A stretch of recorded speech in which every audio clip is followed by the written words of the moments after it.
Chrissie is hilarious. Chrissie, have you ever heard of the comedian Basha K. Ali? No, that sounds like something you yell at before you blow up a plane.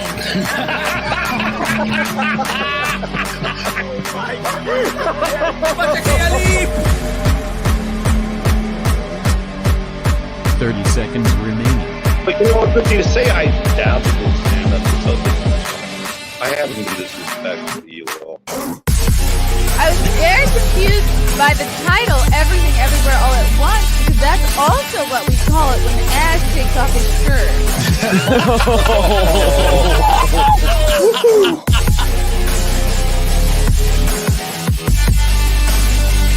I shouldn't be up here. I should be in school on the other side of the ocean. What's up, boys and girls? Welcome to Mayr in the Morning. Oh, one of my lights isn't turned on, but that's fine. My hair is so dark. My hair is so dark. This is too dark. This is not what I wanted. I went and got my hair did yesterday. God damn, it looks dark. And I said I wanted... Now I'm about to sound like kind of shitty and no, it's not even an entitlement thing. It's not even like I work hard so that I can blow $300 on my hair. I want it to look how I wanted it to look. And I showed her a picture of like this fun, peachy, coppery shade of red that I really wanted. I'm like, give me that. And then I ended up with this, which is almost, Frank said you almost, in fact, I think he called me the B word when he saw my hair. He said, you look like a brunette. So I had to sit down after that because I'm like, oh my God, I'm turning basic. Fuck, it's too dark. But it will wash out. Maybe I'll go sit in the sun and have the color bleach out. Who knows? I'll just embrace my life as a brunette now. I'm just going to do my taxes. I'm going to drop my kids off at school. I'm going to watch Real Housewives. I'm going to go to Target a couple times a week. That's what I'm going to do because I'm a brunette now. Goodbye, world. I'm a brown-haired girl. All right. It's been a while since I did one of these. So much has happened. Have I done one of these since I've been to Boston? That was what, 2 weekends ago now? I can't believe next Thursday is September. I'm triggered by that. I need to go into my safe space. 2 weekends ago was the Fan Expo. And yeah, we stayed at the Omni Boston Hotel at the Seaport. It was lovely. There was a lovely pool that we went in, that Zia went in her clothes because she forgot a bathing suit. She's like, I can just go in. I'm like, Zia, I was a lifeguard for many years. The Hispanics do it all the time. Just go in the pool in your clothes. Nobody gives a shit. You're a cute girl. No one's going to say anything to you. And she did. And we had a great time. It was fun to meet the fans. Last night we posted some of the panel.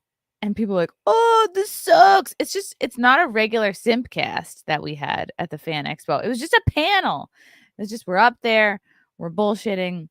So that's what that was. And then, last week was the Geeks and Gamers meetup in Vegas. I did not get to go to that. I was upstate doing a little semi-vacation. I did a live stream by the pool. And now we're here. Wet Spot was Monday. Wet Spot was pretty wild. We had so many guests this past Monday. Oh, I was in the middle of watching Andrew Tate's final message. It's like this long video from him talking about how he's misunderstood. And I'm like, I'm still catching up on who you are, homeboy. So Monday was fun. It's only 2 days ago. We had Rich Carucci on, Zia, whatever, Amy. Cecil was on. He crushed it. He sat right next to me in the host desk. I think he had a good time. We definitely drank before and after the show. I told one of my super fans that he looked like a young, what's that guy's name? Tony Clifton. I told Drunk Jimmy that he looks like a young Tony Clifton, and Everyone laughed really hard because he does. He's got the profile for it, and he's always drunk and loud and obnoxious. So I told him he needs to learn that accent and do that character if he wants to stay involved with the show. Yeah, but we had a lot of fans on Monday. We had Jordan. We're trying to figure out a nickname for Jordan because he's like this jacked black guy who used to play football, but he also writes for Adam Coleman's Wrong Speak. So he's based. But we got to find a nickname for him. And Asian Christine was there. Asian Christine is the girl that's kind of dating Andrew Harms right now. And she comes in every time now wearing like a tiny, tiny skirt. I'm not even going to call it a skirt. It looks like a headband that she's like wrapped around her cooch. I love it. More power to her. She's living her best life. Who else was there? Oh, this new guy was there whose name I don't know. I'll have to come up with a nickname for him. And of course, Vidal Super Ninja was there. So we're getting a pretty good crew together of regulars that pop by. And it makes me happy. It's fun. It's fun to tell jokes to actual people and to like have a podcast in front of real people. Not that you guys aren't real, but I'm talking like in person, in studio. And I got a bunch of cool gifts from NVIDIA. They were waiting for me at the studio at Compound. So thank you so much. One was this very cool Halloween dress that I've been wanting for a while. And I'm getting it, guess what? Just in time to wear for this Halloween. But I got to get it taken up a little bit because it's long. But it's cute. It's like a pinup style dress. You'll see. You guys will see. Let me see what's going on in the chat. Kayla! Fealty. What's up, NVIDIA? It looks nice. Sorry, it's not what you wanted. I'm going to have to live through this. The most annoying part of getting your hair dyed is like the dye gets all over your forehead. And then they got to like kind of scrub it out. But this is, this is almost like an auburn. This is like a dark. This is not the look I was ready to have in August because it's still summer. And I still wanted to cling to like the light color. This is very much a back to school look. This is like holidays. This is like, oh, I need to put a zucchini pie in. We're going to have guests over soon. That's what color this is. It's just a fall vibe. I wasn't ready to have a fall vibe yet. Captain Super Fabulous. J-Doll is live. He is working on getting you another shot. Good. Thank you. I appreciate it. Tell him that I don't look rained on today. That's really stuck with me. Now, every time it rains, I'm like, well, now I look rained on. NVIDIA, how do you like your new implants?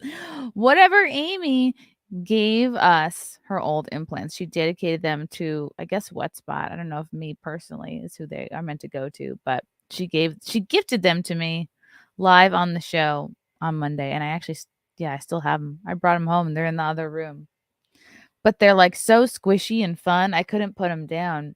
They were great.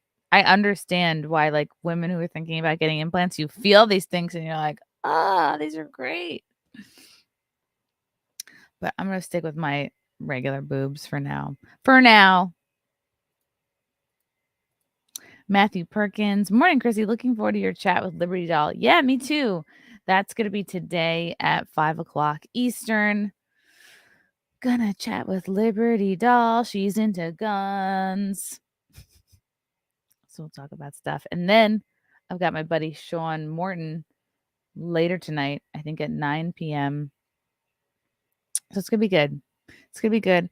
And I just was chatting with Ryan Long. I finally am going to get him for an interview, but it's going to be in a few weeks from now because he's traveling. I'm traveling.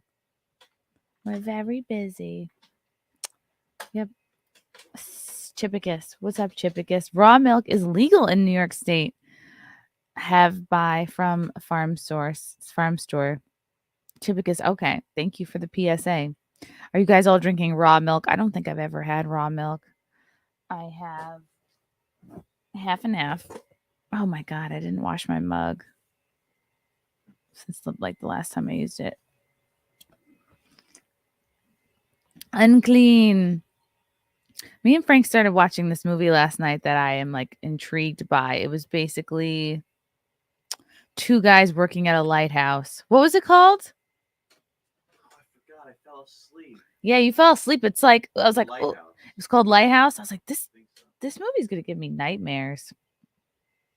It's all in black and white. There's just two hardworking guys. I think it's Robert Pattinson and Willem Dafoe. And they're very gritty and they're wet all the time and they're constantly finding dead seagulls in their drinking water. And there's one scene that the last thing I saw was just Robert Pattinson like beating a live seagull to death on a concrete slab because he was mad at him for his buddy dying in the drinking water. I'm like, that's clearly not his fault. He can't communicate. So I think I want to rewatch it. And then on Thursday, oh my God, it's tomorrow already.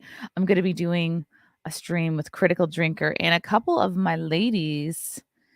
I think Anna, a bunch of us are going to do a stream and talk about She-Hulk. So I'm going to rewatch that. I think I have to also watch House of Dragons. Has anybody been watching that?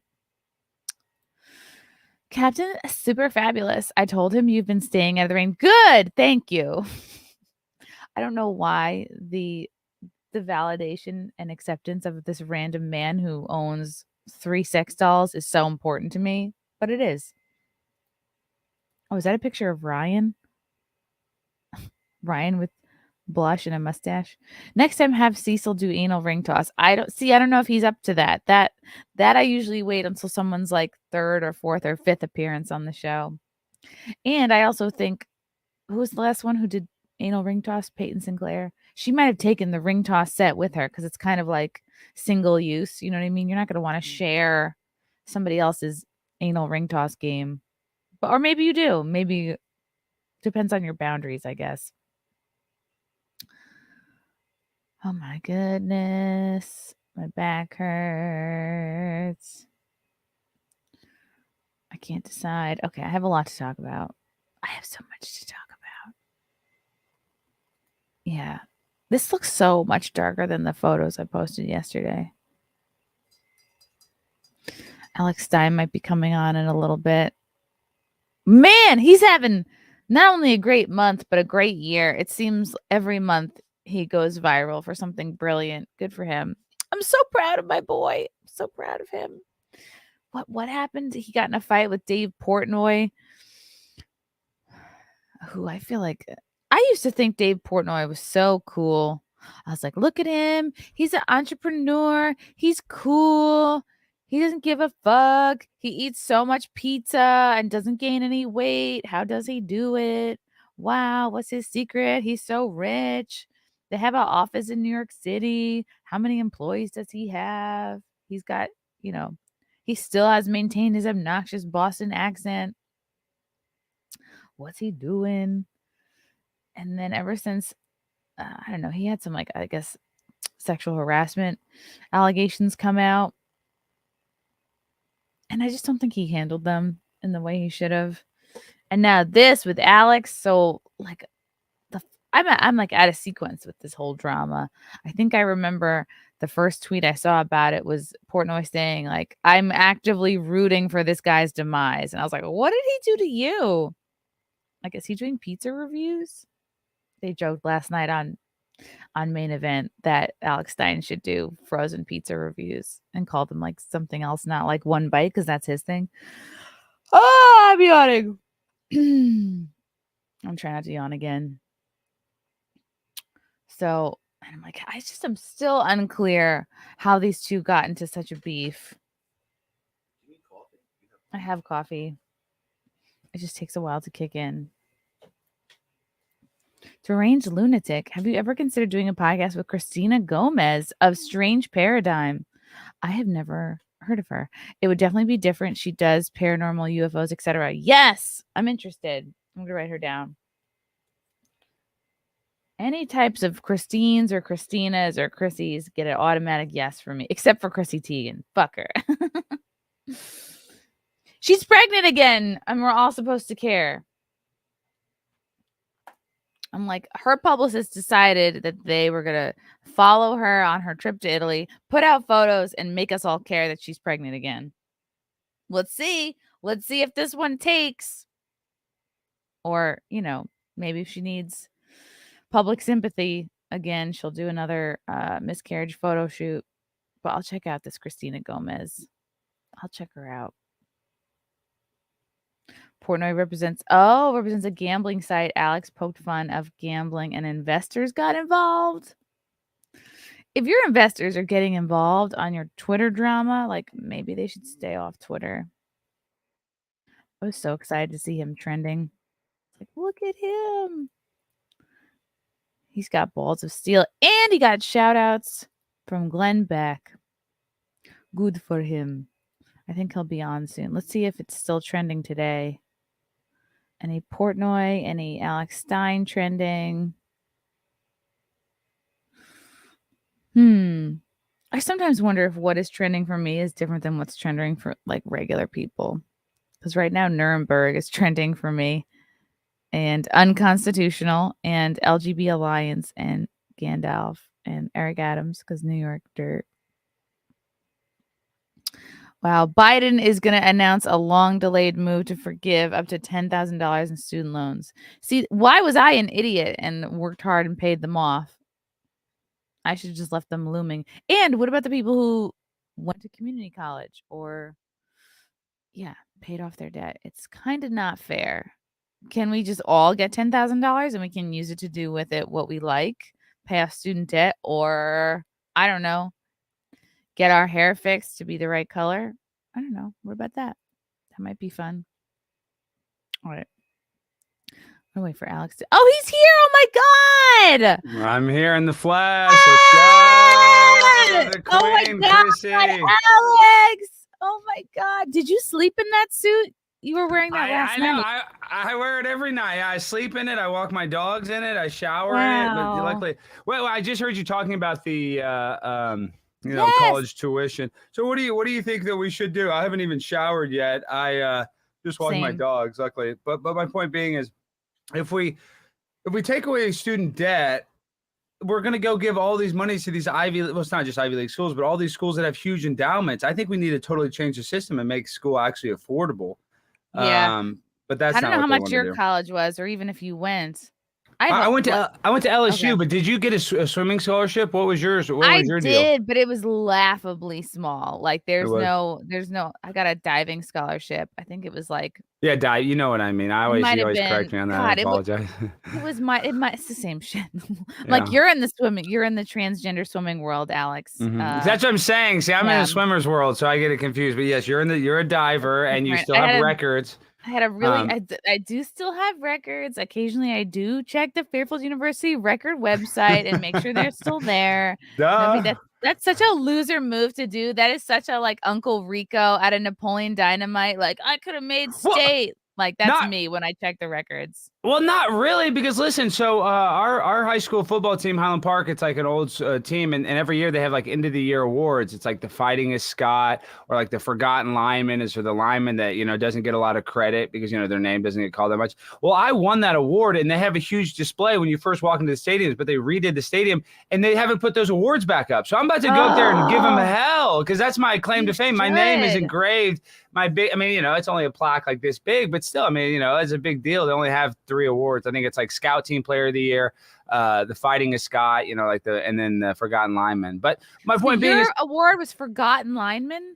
Yeah, because a lineman, they don't get a lot of credit. So aren't linemen supposed to be big though? I am big and fat. I was 275 pounds. Yeah, I was a big fat guy lineman. Yes, you were fat.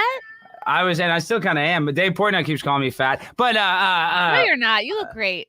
You're being nice. This 100% of this beef with Dave Portnoy comes from the fact that you are tall and he stands on his tippy toes for photos. Well, that is very unusual that he does that tippy toe thing, and I am tall, but everybody thinks I'm short. I went to the Geeks and Gamers meetup in Las Vegas, and everybody says the same thing. Wow, you're taller than I thought. You're taller than I thought. It's my camera angle, and I'm always in selfie stick mode. Most guys who are funny and have a good personality have to be that way because they are short, and you're blessed with both, and it upsets people.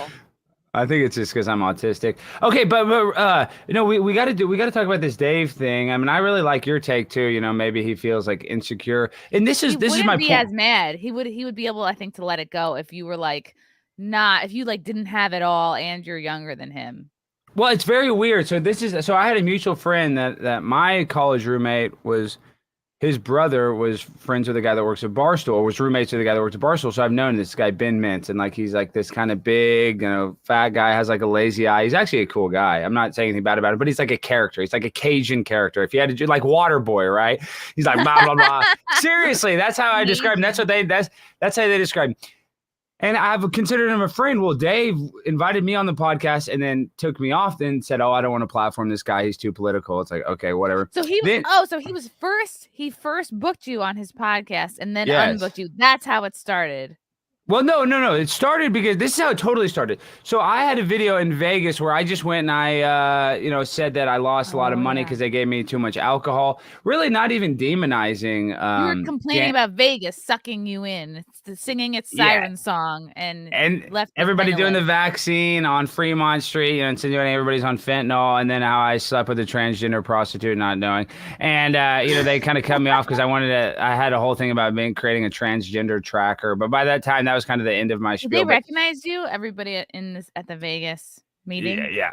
Well, yeah, they knew. They're like, "You're Alex Stein," and you they can't go unlocked anywhere without fucking getting recognized. Well, the bit is getting hacky, so I got to change it. Now I got to take it onto the streets. I can't keep. I have to do it sporadically. I can't just constantly, just kick it. Kick the horse or whatever the saying is. I don't know the cliche. Imagine, Alex, there's a town out there somewhere that's like every meeting they're like waiting and hyped, and they're waiting for you to come, and you just have never come to that city, and then they're getting low self-esteem about it. They're like, Alex won't come to our town.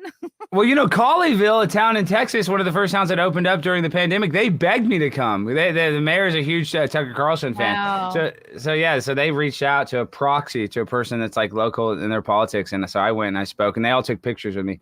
But back to the point. So the going to the meetings and in my spiel, I said that I lost a lot of money gambling, and Barstool Sports posted it.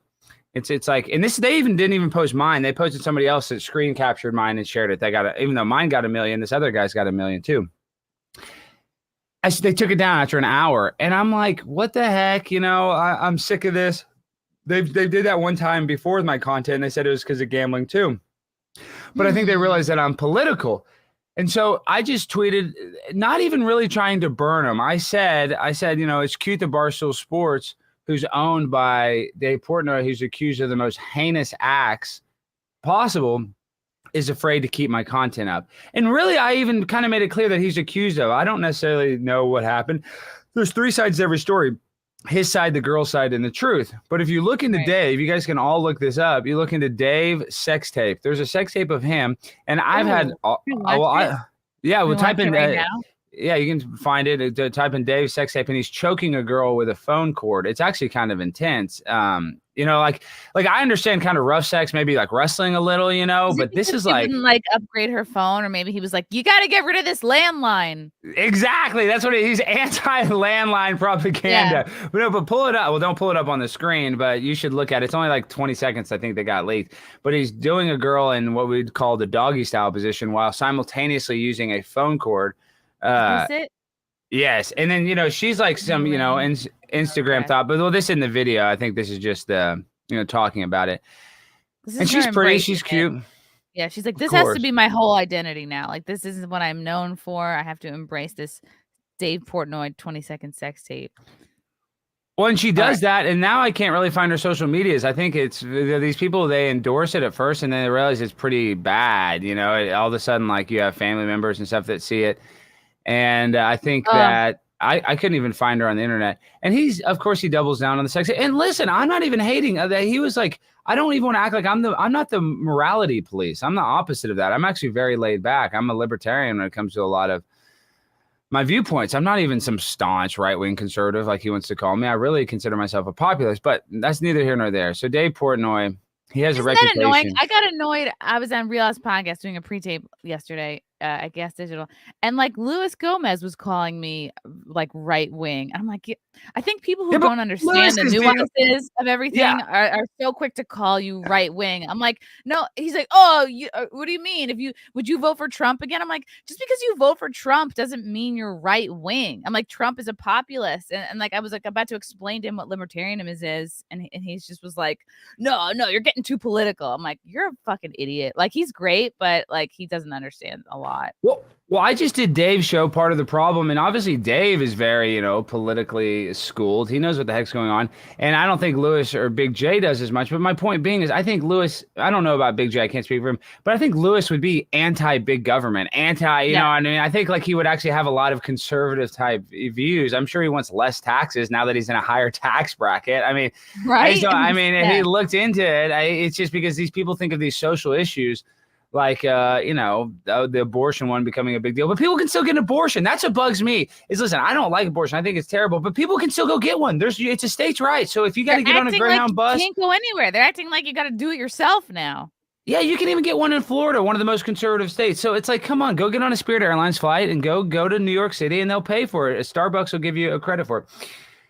So other than like kind of like the social stigma of saying you're right wing or conservative, people don't want to have a part of that. And I get that. But for me, I kind of have to lean into it because I have more conservative values than lefty values. And I'm sure you said this too. I used to be more liberal. I used to be, a lot more liberal with my viewpoints.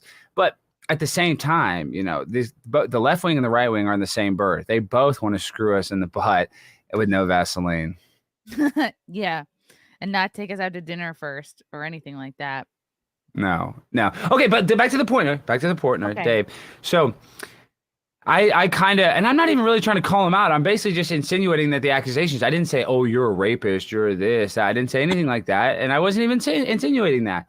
But it's kind of weird that he has all these accusations. And like, there's even other articles where all these girls on Instagram and I mean, I guess I haven't done this, but I could see why somebody do this. He's like, asking girls of age, but like barely legal type girls, college girls, hey, I'll fly to New York. There's like leaked DMs, I'll put you on the plane.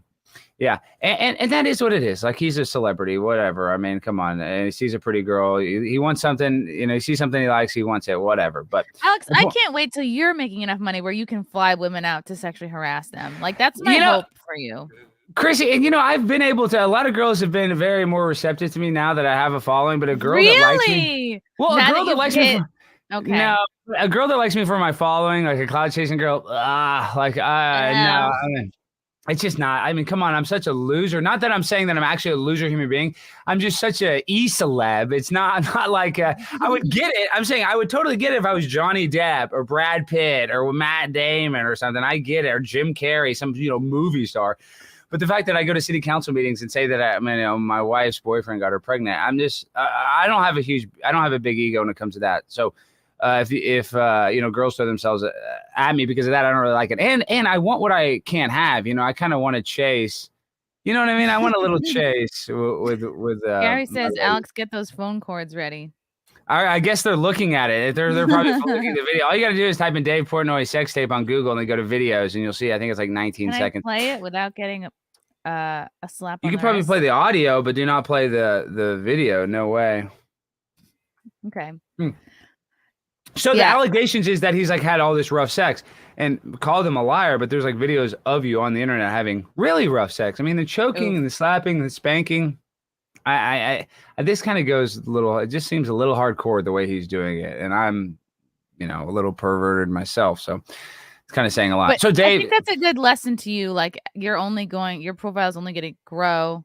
You're only going to get more famous unless you completely stop what you're doing and move away. But like, I think Dave Portnoy is a good lesson to guys, because it's like, if you want to be successful and a public figure and have money, it's like, you should be even more like conservative and right wing in how you pick your women, because like, you getting involved with a crazy chick or chicks and like just being willy-nilly with like who you hook up with, like that could fuck you so badly. Like, if you're working so hard to get this money, to get this status, it's like a couple of crazy bitches can tank that for you.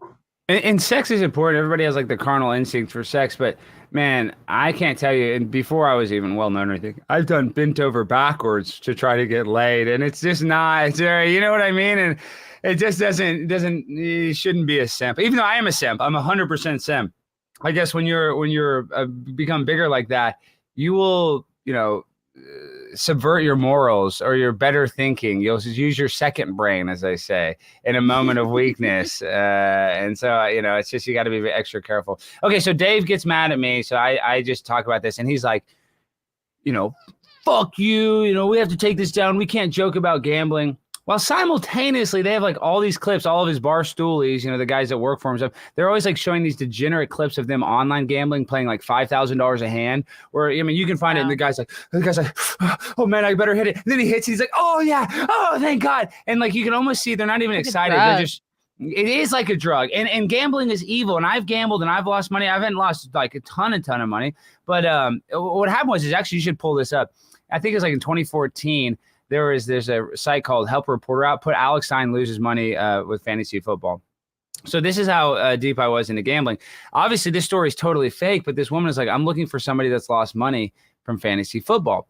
And so I respond to her, it's like, oh yeah, I've lost almost $100,000. And you're like, Alex, why would you want to say that you lost $100,000 in writing? Well, I use that and I send it to all these casinos, and I've been comped at so many casinos from this article. Yes, No at Caesars. way. Yes. Did you really know, or you just wrote the article? No, did I really lose the money? No. But the Art of Business Insider or ABC News, got picked up by a lot. I lost $70K playing fantasy football, which is total BS. But yeah, I would send this to, literally casino host is what it's called. You can go to any casino's website and they have a list of the hosts. And I would say, hey, I'm coming there.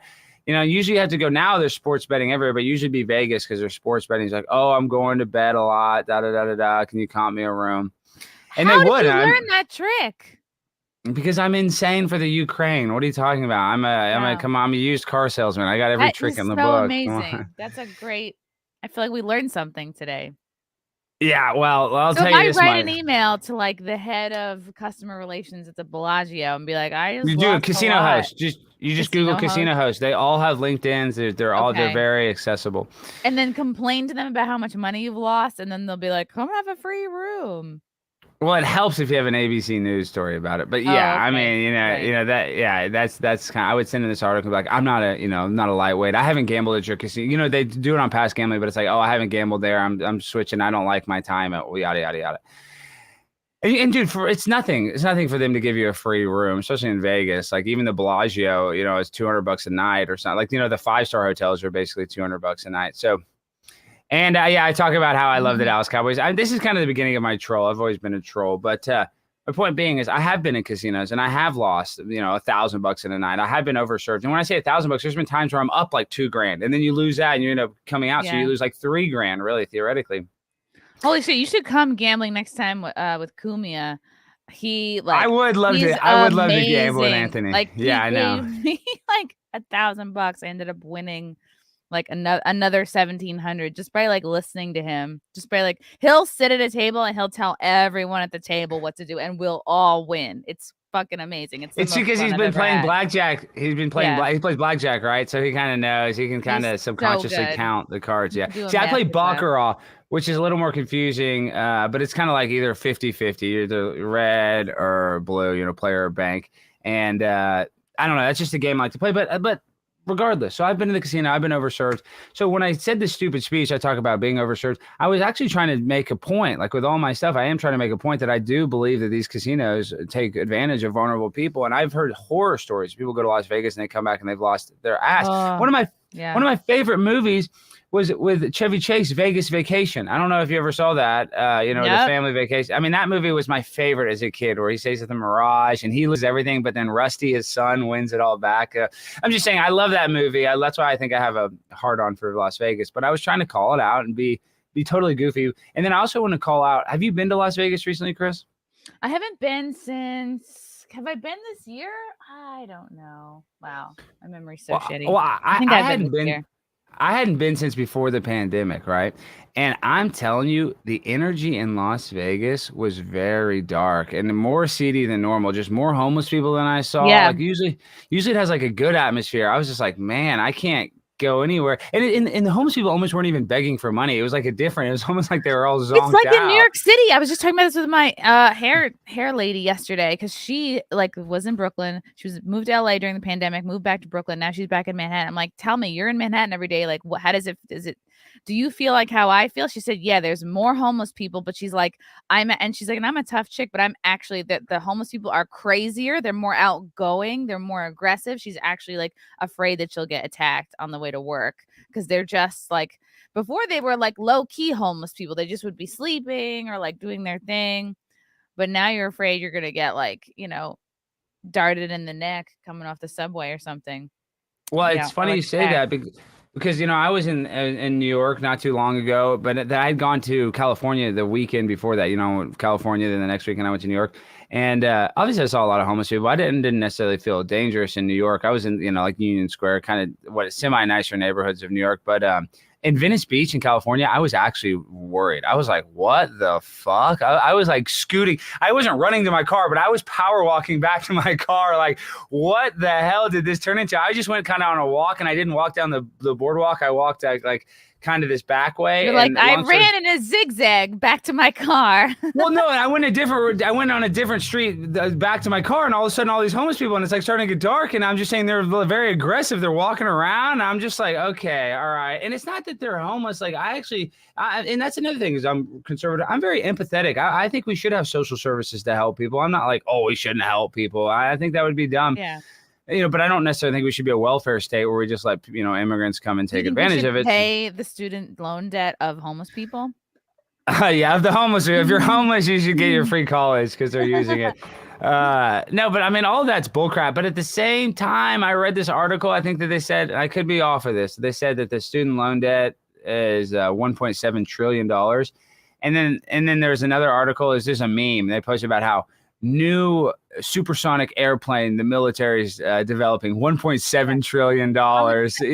Nobody needs that shit, or like anything space related is a waste of money. Like the average person's not going into space, so it's like aircraft carrier, or I mean all this stuff that we need to just go kill people, and all these like the Ukraine, we just gave them another $3 billion worth of stuff.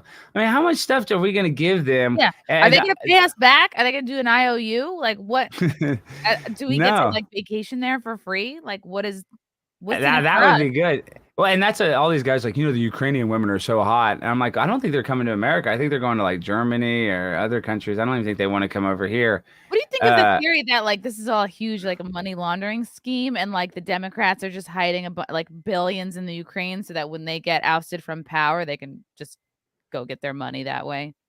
Well, I mean, I'm a conspiracy theorist, but there are slush funds. These people that have, and a lot of it is military spending. So where they have, it's like there's no government oversight on the money that can be spent. So it's like they have, it's $12 billion for this governmental program. Well, then that's all we get to know. We don't get to know how that military uses that funds. They don't even have to give us. We don't get to audit them. So yeah, and they call that a slush fund. That's why I think the whatever the what's the National Defense Authorization Act, when they just passed, like they wouldn't pass it first because there was a slush fund in there where the Democrats were trying to get like an extra $30 billion for bullcrap. But all that's bullcrap because listen, we're just printing money that doesn't even exist with nothing to back it. So that's why the dollar is getting weaker, and there's going to be some sort of crash. I believe it's going to be like 2008, but even worse. And it's going to be sad. What's your like stored up food situation like? Because we just had a freezer go out, and all of our stored up frozen meat was like, it looked like somebody had a fucking abortion in the freezer. Like it was blood and meat everywhere, and everything was sloshy, and it was like melted seafood. We had to throw it all out. Oh, Frank yeah, that's was, like, trash. Throwing up. He like couldn't, because Frank can't handle bad smells. So we're in there just throwing it out. I have 5 cats. I'm the king of bad smells. Yeah. And everybody likes a closet full of tuna for them in case things go south. That's what I'm worried the most. I basically am hoarding cat food in case it happens, but they won't even eat that brand, but they'll eat it if they get hungry enough. But I have about 100 pounds of rice. That's what they say. Rice and beans will last. Rice and beans is what they're saying. But we're so screwed. If I'm have to eat rice with ketchup packets for a year, honestly, I'm looking forward to like that'll be finally a good excuse to lose the last 10 pounds. Is if there's a mega food shortage, I'll be svelte as fuck. Yeah, that's why the elitists don't feel bad because they got us all fat. Now they're gonna starve us. Like, well, we gave you all that food before, so you guys this is good for your health. Yeah, but I don't know when the crash happened. I don't know. I mean, as a conspiracy theorist, I think that talking about how they just raided Trump, this is just pure speculation. I believe what they're going to do very soon, if Joe Biden doesn't say, hey, I'm a lame duck, I'm not going to run again, I think they're going to do the same thing to Joe Biden and Hunter Biden and investigate him and kind of, they're probably going to perp walk Trump or try to get him on whatever they can, because they've been trying to impeach him. This is their third attempt. And then they'll do something similar to Joe Biden and be like, oh, we didn't realize his business dealings in Ukraine. He was involved with Hunter's deals. He was involved with, crap we already know. And then they'll be like, well, look, we're bipartisan. We went after Biden and we went after Trump. We got them both. So we're squeaky clean. We're even. We're not biased. And then they're going to put in somebody like Gavin Newsom and we're totally screwed. Ugh. He's such a disgusting, he just looks like a puppet. He looks like a marionette. And he's popular in California. I can't believe it. I don't know how they like the American Psycho vibes of him so much. The same reason why Trudeau is popular in Canada. It's just like a nice face. Yeah, but I guess gay men like him, and I guess white women like him. But I don't know how he appeals to blacks or Latinos. I don't know. He doesn't seem like that's the other thing. Joe Biden. This is the party of progressivism and social issues. And Joe Biden's like an 80-year-old white guy, a rich white guy. At least Kamala kind of makes sense. She's like multicultural. Gavin Newsom's just another rich white guy that's related to Nancy Pelosi. They should put their money where their mouth is and find another Barack Obama.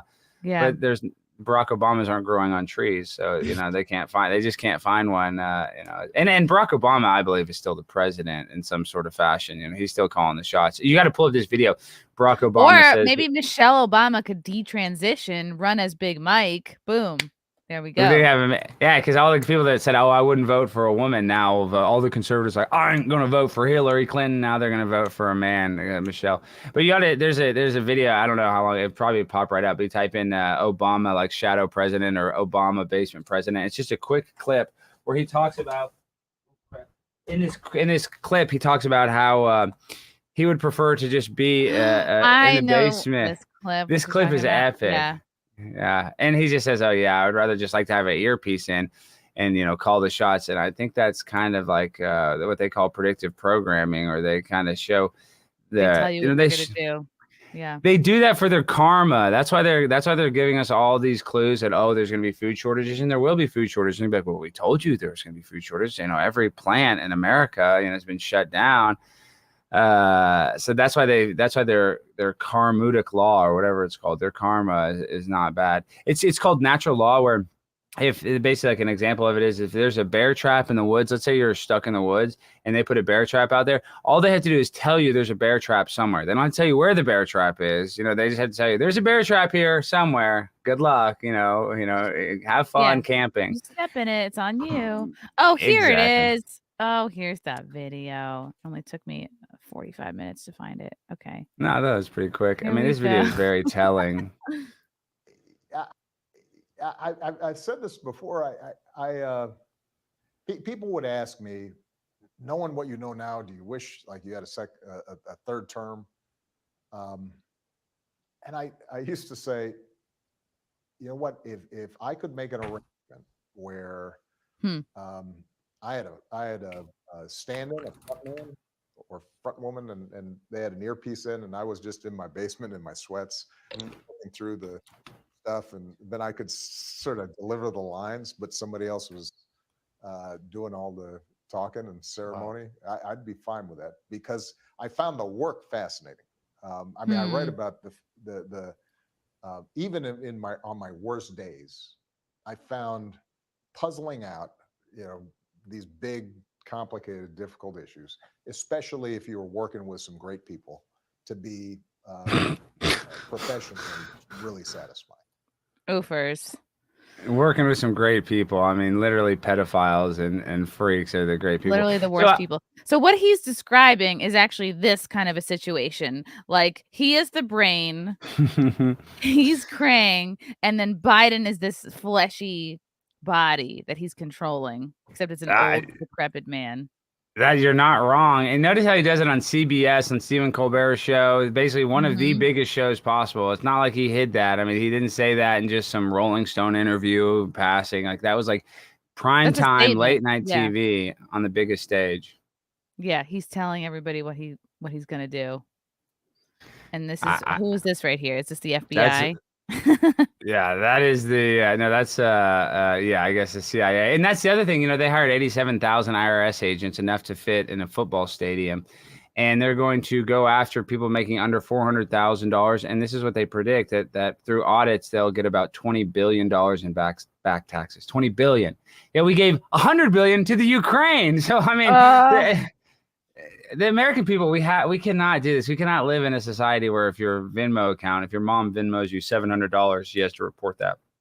I mean, give me a break. Or like if your mom, does your graphics for you on your podcast, for example, or something like that.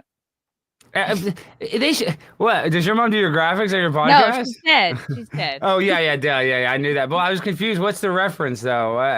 Oh, you're just talking about if she works for you. Yeah, okay. I was like, wait. Saying, like, if a lot of people like just do business that way. You get paid. Like, oh yeah, my Venmo is all like, $25 for this comedy spot. Like that's how. Think about how many times you get paid like $2,000 or $1,500 or whatever on Venmo. Now you got to report that. You're like, come on.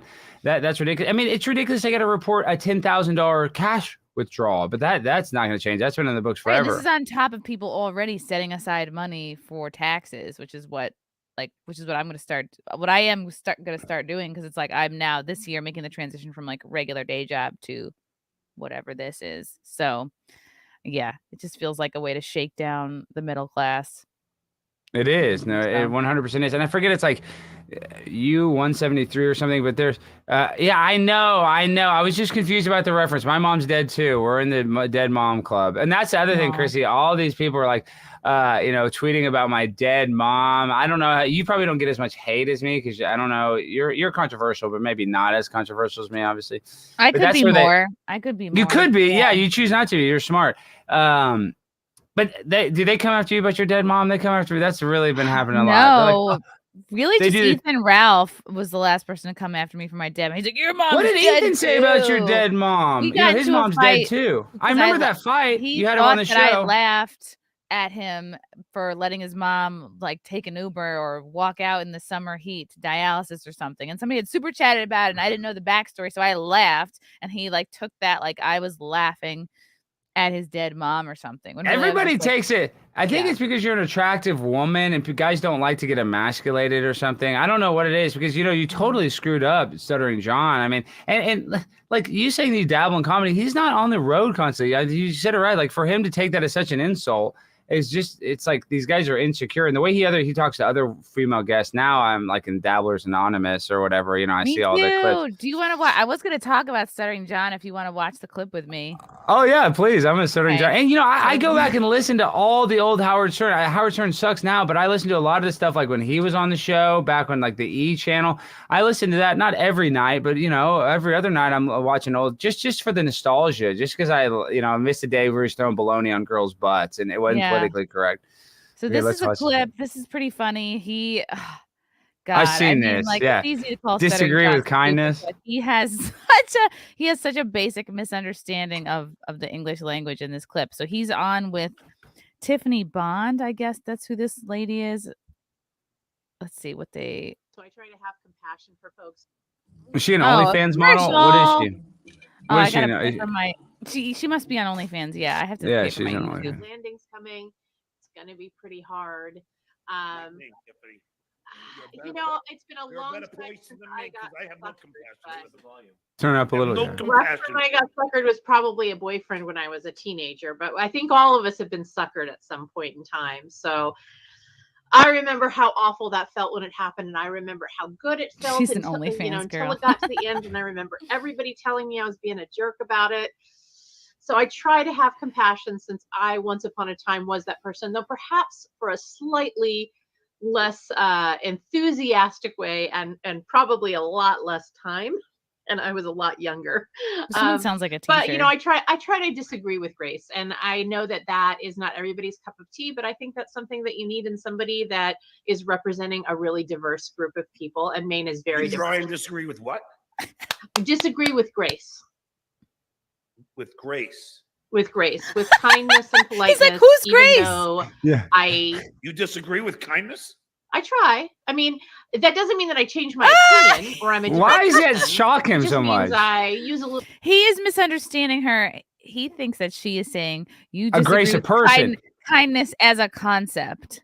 Like, Yeah, like, I don't understand. he How can you not disagrees be being nice? kind at all. He's so Yeah. The retarded. less stepped on Lego language a lot of the time. But do you Not what understand- she's saying, which is like, no, disagree with someone in a kind way. He thinks that she's saying, I just disagree with kindness in general. Duh. Okay, see, I'm too stupid. I thought I basically meant though the same thing. Is that she can't disagree in a kind way. That's what she's saying, and he doesn't understand that. Now I'm confused. Hold on, let's take it back. Okay, because when she says disagree with grace, that means being nice, like agree to disagree, which is how we should be, right? And he doesn't understand. Now I'm confused, and he doesn't understand what she's saying. Obviously. Yeah, she's saying like basically disagree in a kind way. But Stuttering John thinks she's saying disagree with just kindness in general. Like fuck kindness. These people don't deserve Even it. somebody that is representing a really diverse group of people, and Maine is very You try diverse. and disagree with what? We disagree with grace. With grace. With grace, Who's with Grace? kindness and politeness, even though You disagree with kindness? He I wears try. that shirt I all mean, the time. that doesn't mean that I change my Oh, is this his Ukraine shirt? Yeah, he wears I stand with Ukraine. Like, what a virtue signaling moron. Doesn't he realize like we're on to the next thing already?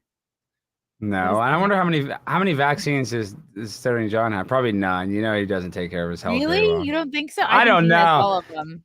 Yeah, I mean, he I think definitely he got it. flashes his I think he flashes his vaccine card like a fucking fast pass at Universal. I think he's just like showing as many people as he can. opinion or I'm a different person. It just means I use a little less stepped on Lego language a lot of the time.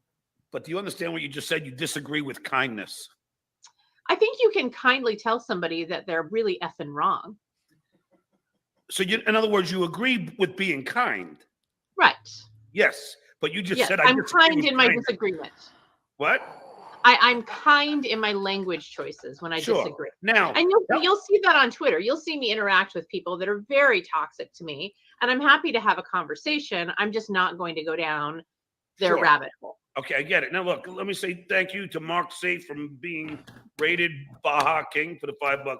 Okay, why don't you tell everybody who you are and what seat that you're running for and what state and everything else. All right, so he moves Sure, on you know, because he's I'm- like, I'm I'm- so confused. I I still don't understand, but I'm just gonna move on because he feels dumb, but he doesn't understand why. I love Stuttering John. He really is funny, and Howard Stern, Carl talks about it all the time, is how he's unintentionally funny. He really is unintentionally actually hilarious, but that translates great on a StreamYard podcast, but it doesn't, on the stage, it's kind of hard to be unintentionally funny like that because people are like, make me laugh, and he's They're like, for jokes. and his squeegee joke is so disgusting, and I keep on talking about this, it's like he talks about how he I can't He believe talks you know about how- any of his jokes. Well, it's like they always talk about it on Who Are These Pods. They freaking talks about how like he splooges on his stomach and then uses his shirt as a squeegee, basically. And that's like his closer. Yeah, it's Oh. disgusting. And that's like his joke that he's been using for like years, supposedly. So I mean, it's just gross. It's not even funny. But the best though, I was just watching. They were reacting to it, and he's talking about how he's like getting mad at the bartender, and the bartender, he was like, "Do not support the Yes! bartender." But He well, he was talking about how a conversation that the bartender was having just to be like, "No, you're wrong. Trump is the worst." And she was like, "I'm not talking to you." And then he like was so triggered and started yelling at her. Well, I don't want to sound like Dave Portnoy because I'm definitely not a wealthy man, but he's talking about how he's like, I tip her $10 no matter what. I tip her $10. And that's like $10 per drink. Tipping $10 to a bartender is not that much. $10 for like if you're buying a round of drinks, like if you buy like a round of, that's what I would do, like per trip to the bar. I don't know. Yeah, I mean, if I buy like 3 drinks, I'm tipping $2 per drink minimum. Like, I'm talking about per drink at minimum $2. And if I like the person, more. But he's like, oh, I gave him $10. Yet he's probably drinking like 8 beer. You know what I mean? He's already He drinking. throws down a $10 bill and he stays there all night. Yeah, it's like, okay, dude, whatever. I mean, minimum, that's not something to brag about, giving $10. But and that's the other thing. I think Stuttering John counts his like dollars, like his super chats. He's just, I mean, I get excited for a super chat. I'm not hating on that, but it's like, he's doing a fundraiser for one of his viewers has cancer, but not the viewer has cancer. It's like the viewer's cousin has cancer or something. Also, like, he's not being.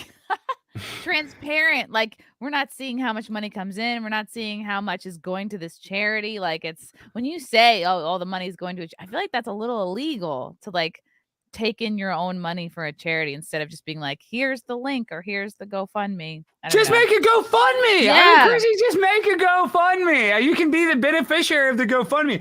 At least it gives you some credibility. He's just like, my PayPal, Stuttering John at PayPal or whatever. I mean, you're kind of like, how are we going to organize your PayPal money from the charity PayPal money? It's all together.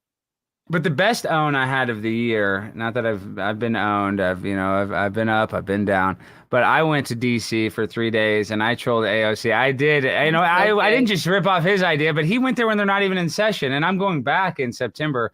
But I basically did what he wanted to do, and I kind of, back in the Stern days, he would ask like Charlton Heston or classy people like sexual questions. That's kind of what I did with AOC. So in a way, I kind of ripped off his bid, and I gave it the 2022. You did it all by yourself. Like, I don't know if he's aware of you, if he's like in touch, but like, yeah, I remember when he tried to go to DC, he was complaining about like not having a camera crew, and he couldn't get some guy to show up to hold the camera. I'm like, you're there just in selfie mode, with a selfie stick. Yeah, I mean, come on.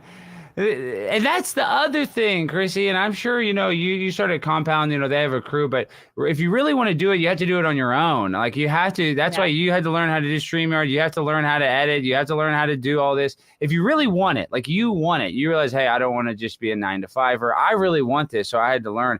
I don't know if he really wants it. If he can't even figure out like the basic stuff of how to, film himself. Happen to you when you hit a certain age, you just like can't figure stuff out anymore? Because I'm finding that with like a lot of men kind of that age that do comedy, they just like, I don't know. That's how my dad was forever about the iPhone. I was like, he's like, I can't learn an iPhone. I can't learn an iPhone. I was just using these flip phones, and I'm not even anti-flip phone. I kind of like that the flip phone, it lasts a long time. But he's like, Dad, I can't always check your email and because he'd be in the car, but go check my Facebook, or whatever, like something that he would want to do because he got a message from somebody on Facebook. He wasn't at the house, right? I'm like, Dad, you need an iPhone. You can check your Facebook on your iPhone. He's like, I can't get it to work. Now he's got 3 iPhones, Chrissy. He's an iPhone Pro. Whoa. Well, he can't. He's not even. He's not like technologically. One for his OnlyFans. One for personal. Yeah, I wonder. One for his burner. Yeah. No, but like 2 of them are like work phones, and he has a personal phone. And that's how my dad also used to be back when the internet first came out. He's like, oh, I can't work email. Alex, you got to type my email. Show me how to Gmail. Now my dad's emailing like crazy. If you needed it to live, if you needed it to eat, you'd figure it out. And that's basically what happened. Yeah. He needed that phone once he realized like he's kind of, not that he's some big social media person, but once he realized, oh, that's how I connect with people, I got to figure out how to do it. Oh, wait, we got super off track, Alex. So you were explaining Portnoy had these sort of like saucy, like suspect sexual allegations and like the sex tape, right? And so somebody on the Barstool team inadvertently retweeted you or reposted you at the Vegas City Council meeting talking about like Vegas took advantage of me. I lost all this money. So then what happened next? He just didn't like you and took it down and said it was about gambling. No, yeah. So they deleted it. And then that was the tweet where I called them out. I was like, oh, Barstool Sports won't share my content. And he went insane. He's like, he said, fucking hate Alex Stein, and I'm going to root for his demise. I mean, just kind of like. I saw, I was like, what happened? And then Dan Crenshaw, congressman, retweeted that. Dan Crenshaw retweeted that. Yeah. Dan Crenshaw be better than that? Like, better than like retweeting some Twitter drama? No, I called him Eye Patch McCain. He hates me, and he's really powerful on the local level. And I spoke at this Young Republicans event, and it was packed. 300 people went. I mean, it was a real successful event for them. And he was like, got mad at them. He had like a proxy call and complain, like, oh, why would you platform Alex Stein? He's a conspiracy theorist, QAnon Proud Boy. With all the labels they throw. Even though, I love Gavin. I don't have any hate against the Proud Boys, but I'm just saying, they cereals. For Lucky Charms, Total, and I guess Wheaties. I don't know. Wow, that's a blast from the past. Wait, I need the fiber. What are you talking about, Chrissy? Like what's in your house? Like that's what your parents ate, Yeah, well, I think it's 5 cereals. I think it's 5. Oh, is it? Okay. Maybe. So Count Chocula, and then what's another one? Basic 4. Oh, Cheerios. Yeah, Cheerios. Yeah. I would get hit a few times. But okay, so let me go back to my point. Now Dan Crenshaw's retweeting it, and he doesn't like me either because I'm friends with Marjorie Taylor Greene. Her and I are actually We friends. just Like got swatted last night. Did you I know see she it? texted me this morning. She's like, Alex, I got swatted this morning. You know, she does. She texts Wow. everybody. She texts Tucker. She's just she's actually very, her social skills is why she's in politics. She's very, and she just has like that mom vibe. I don't know how to, she's that down to earth vibe. A lot of these politicians are like, oh, I'm blah, blah, blah. Marjorie Taylor Greene is like, I'm a congresswoman. She doesn't even like it. We were eating at a restaurant and they didn't know who she was. And they kind of took a little bit to seat us. And I was like, do you guys get a lot of celebrities in here? They're like, yeah, we get celebrities all the time. I was like, oh, okay. All right. You know, kind of like trolling her. I was like, what about politicians? You get any yeah, sometimes, you know. And she's like laughing. She's like, shh, Alex. They didn't even know. She's kind you know. of niche though, because she looks like a kind of like a lot of other like mom types, you know. Yeah, I mean, and she actually is very pretty. I didn't realize how pretty she's in good shape. You know, I mean, AOC is the hottest, but that's not Did even. you hit MTG? Oh, I mean, she's my very good friend, but yes, I mean, if I had to, if she was divorced and we're on a desert island, yeah, for sure. I think that, and honestly, I keep saying honestly, there's something about a woman in power too that makes her very, very sexy, in my opinion. That she's like a powerful congresswoman, so that she has that going for her too. So yes, I am attracted to her. I think that she's got it going on. Is she an OnlyFans model? No, but that's a good thing. Okay. Okay, so Dan Crenshaw retweets it, and then this just starts this whole thing because a lot of, you know, my supporters don't like Dan Crenshaw because I have kind of a mix of the conservative, then I kind of have some libertarians, and I have like, you know, the anti-establishment. If then, you know, in the conspiracy world, I'm a, you know, Jewish Illuminati shill. You know, I mean, saying now that I'm getting bigger, I'm starting even the factions now. A lot of people in the conservative movement, he makes the conservatives look bad. He does it, does that. You know, you can't please them all, but. Regardless, they start teaming up. These people start teaming up against Dave, and they're like, you know, why are you going after him so hard? You know, what did he do? And Dave keeps doubling down. And I just basically shared his tweet of saying he roots for my demise, and I said, oh, I bet you wish I was aborted. And then and he invites me on his podcast, and you know, this is why he went on Tucker's show, my biological father. He went on all these Fox News conservative shows during the pandemic because he did do the Barstool pizza fund where he gave some restaurants money, which is also a tax write-off, man. But forget about the business benefit of doing a charity where you get a bunch of donations. He's the best philanthropist ever. So, you know, the right-wing people are like, oh, come on the show, Dave. And then when Roe versus Wade, you know, got taken down, he went on this. He had a panic attack. Yeah, he had it, you know, and he did one of those where he does it into the phone, you know, like, you know, Instagram live video and tweets it over. It's like women are under attack and blah, blah, blah, blah, blah. And just it's like, okay, well, okay, you probably should, if you really are trying to be apolitical or non-political, just kind of don't talk about it. Don't pick a side. Well, he picked that lane, that's his prerogative. And he's like, oh, Alex hates people. No, I get it. You're pro-choice. And I think even most pro-choice people believe there should be a limit. Like they shouldn't, you know, after the third trimester, there shouldn't. So I get it. People don't have money. I get why somebody would have an abortion. I can sympathize and empathize with them. I don't think it's right. I don't think it's good. I do think that would be a baby, but I can understand their position, and I don't even hate a person. I know people in college that got abortions, and I'm still friends with them to this day, and I know that they have like a black cloud over them a little bit. You can almost kind of tell. So I don't have any beef with somebody that's even had an abortion. I really don't. Now, who I do have a beef a little bit with these like abortion protesters, like it's a clump of cells. Like we shouldn't have a culture where people are making TikToks of their abortion. When I was younger, abortion was a dark secret. You didn't tell anybody. It was not something to be proud of. Yeah. You dealt with like you grieved kind of on your own, and now it's like, who are you kidding, man? To try to make this seem like a thing to be proud of, and like to like. Go out of your way to get them, like to live your life in such a way that you're bragging about getting multiple ones when it's like you have one. It's like you gotta take a hard look at your life, like. But it's just this culture of glamorizing selfishness, and kind of dehumanizing. Definitely dehumanizing, and forget what the rumors are. I'm not a virgin. I've had sex a few times, and more than a few times. Yeah, and I haven't got a girl pregnant because I've had to wear a condom, or I've, you know, taken the necessary precautions not to do it. So it's like, if you can have sex, there's ways to have safe sex. I know accidents happen, but a lot of these people are not even using any precautions and just like having willy-nilly sex and using an abortion as a form of contraception. I just don't think that that's correct. And some of these pro-abortion protesters are just so annoying that I have to give them the annoying back. I have to mock them back. So he goes on the pro-abortion stance, and that makes him lose some support. But he's still the Stooley. He's the $500 million man. So then he invites me on his podcast. Yeah, and he went out of his way to like tell you how much money he makes, like in a tweet. It's just like, yeah, kind of an icky look. Like, I'll sleep soundly on my 500 million tonight. It's like, ugh, why are you bragging about how much money you make? I'll gladly sleep on my $500 million after I said, oh, you got humiliated, because I'll gladly sleep on my $500 million. And he's the one that shares it. He is the one that shared the DM. And everybody's suffering right now. Moms can't even afford to fill up their minivan. I mean, people are like, they couldn't be struggling any harder. And this guy that's supposed to appeal to the middle class, to the working man, to the Stooley, the stuttering John that's sitting at the bar stool having his beer all day. That's who he's trying to, the sports fan, Jimmy Joe sports fan. Yeah, still comes off. He doesn't come off like working class or like blue collar. He comes off like kid with a trust fund. Even though I know he like built his own business, like that's just the impression he gives me. Like, all right, yeah, I went to college with lots of guys like you. Like, you're good. Yeah.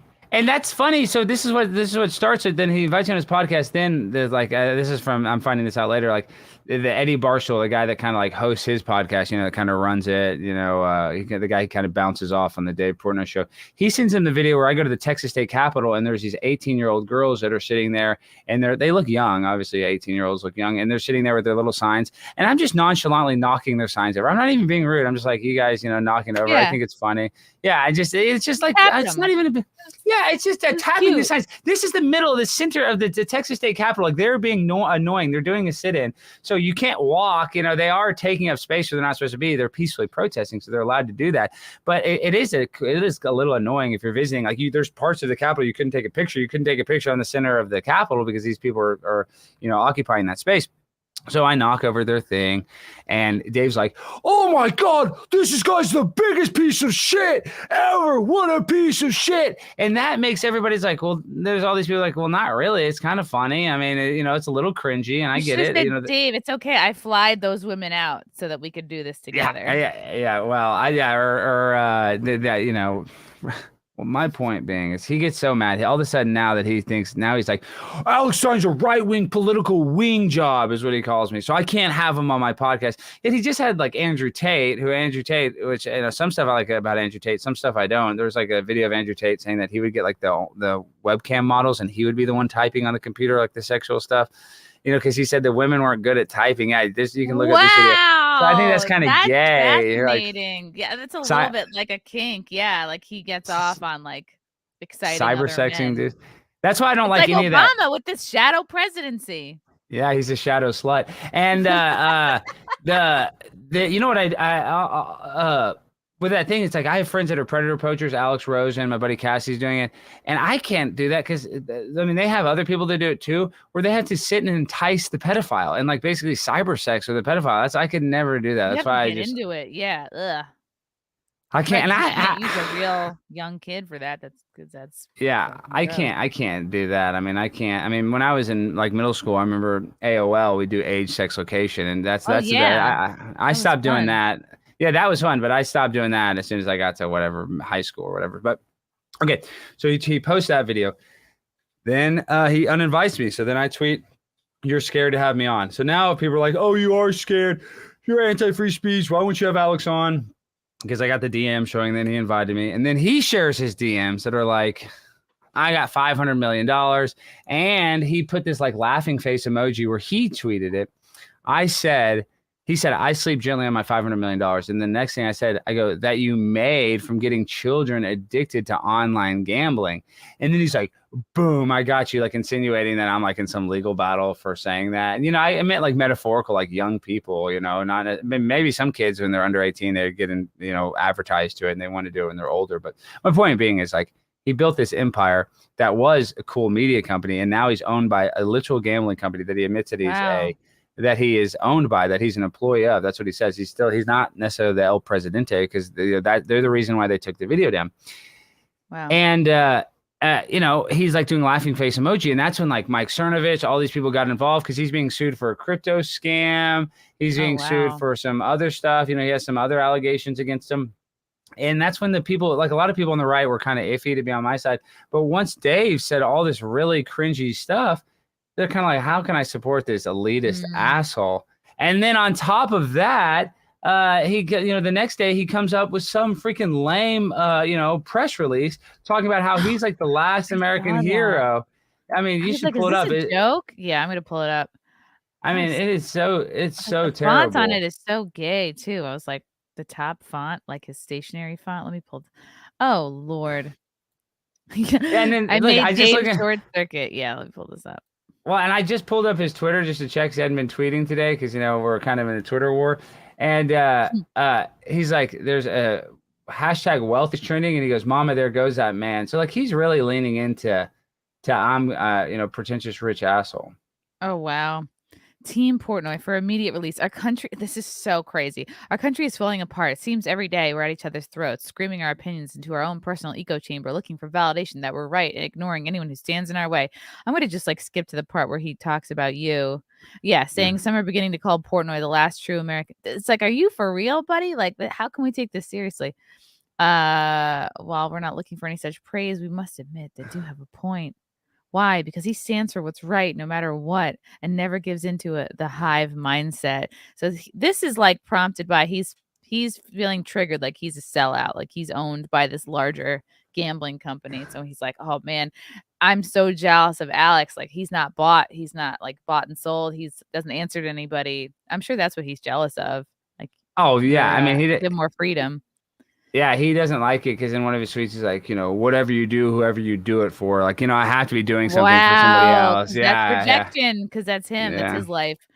So this is him projecting. Well, okay, and then you go to the part where it says Alex Stein failed reality TV star. So yeah, the right tried to co-opt Portnoy, even though the 3-time beasting survivor has always maintained that he answers to nobody. This is all projection. Now they hate him because he is pro-choice and he has failed. He has failed reality TV stars like Alex Stein and other right-wing Twitter trolls coming for his throat. Does Portnoy yield? Ha! He never yields. He stands strong under the constant unfair attacks. This sounds like it was written by a middle schooler. While everyone else whines and screams, Dave, the last true American, Portnoy helps small businesses, fights the corrupt suits of Wall Street, and runs a billion-dollar company that he built brick by brick. One could make an argument that Portnoy has done more to help out Americans these last few years than Congress has. Meanwhile, fat Jason Whitlock stuffs his face with food. Hopefully one day our broken country will become fully united again. But until then, maybe we can all just unite behind the heroism and bravery of our last beacon of American hope, David Scott Portnoy. We have no further comment at this time. Oh my God, he should be embarrassed to have posted this. Yeah, I mean, and I'm all about comedy and humor, but he just looks like he's sad and angry. Yeah. He should have actually been funny. Like he could, like did if he was actually funny, it would be great. And he can theoretically, he probably could destroy me. I mean, he has a whole media company behind them. Like they could, send a campaign against me. Like there's a lot of issues where he could have easily owned me on, right? I don't necessarily know what they are, but there's like stuff where I wouldn't have a dog in the fight. I don't know. I'm not. Maybe pizza trivia. Well, I mean, I could have come at him for something different, but because he is, calling me like right wing and saying he won't have me on his podcast because of politics and the fact that he deleted my video. So it's like he's kind of like in the wrong. He's the one that got cucked in this situation. I'm just like the troll that's like, hey, look, why are you guys taking my stuff down? Aren't you like accused of rape? Like you can't have a video of me joking about losing money. Yeah, and they were just hoping you would never point it out, that you would never have commented on it. And he shouldn't have commented. He said that was his biggest mistake, was commenting on it, because then that, that rallied the troops behind me. And there's people that are going after him that don't even like me. I got to see that. That's the one thing. If you look at his latest podcast episode, they're like, I fucking hate Alex Stein too, but you took the L. I'm like, okay, well, yeah, but I like that. I'll take that. I don't care what is the enemy of my enemy is my friend. So. Yeah, and now I have a Twitter war with Dave Portnoy, and sadly, like I kind of put out a statement, kind of joking, say, "Oh, you're the last American hero," trying to be nice, saying be nice to Dave. Obviously he's like really emotionally shook from this, but it's not gonna end. I mean, I'm gonna be in New York City, Chris. I'm Chrissy. We're going to go freaking to the Barstool Sports headquarters, even if I don't run into him. Wait. even if I don't run into him, I run into some stoolie and they're cussing me out, or I'm cussing them out, or I'm not going to cuss at him, but metaphorically, oh, you guys are cowards. They're going to say, oh, you're a loser, reality star. And then they post this on the internet. This beef, he created a beef that only benefits me as the WWE wrestling heel. I need this. Like they have to feed me. It's what gives me it's like the sun. It gives me my life source. I'm the photosynthesis. He's giving me the photosynthesis to be a troll, to be able to, right, have the energy to go after him. And you're just on your roof sunning your genitals, getting all the energy.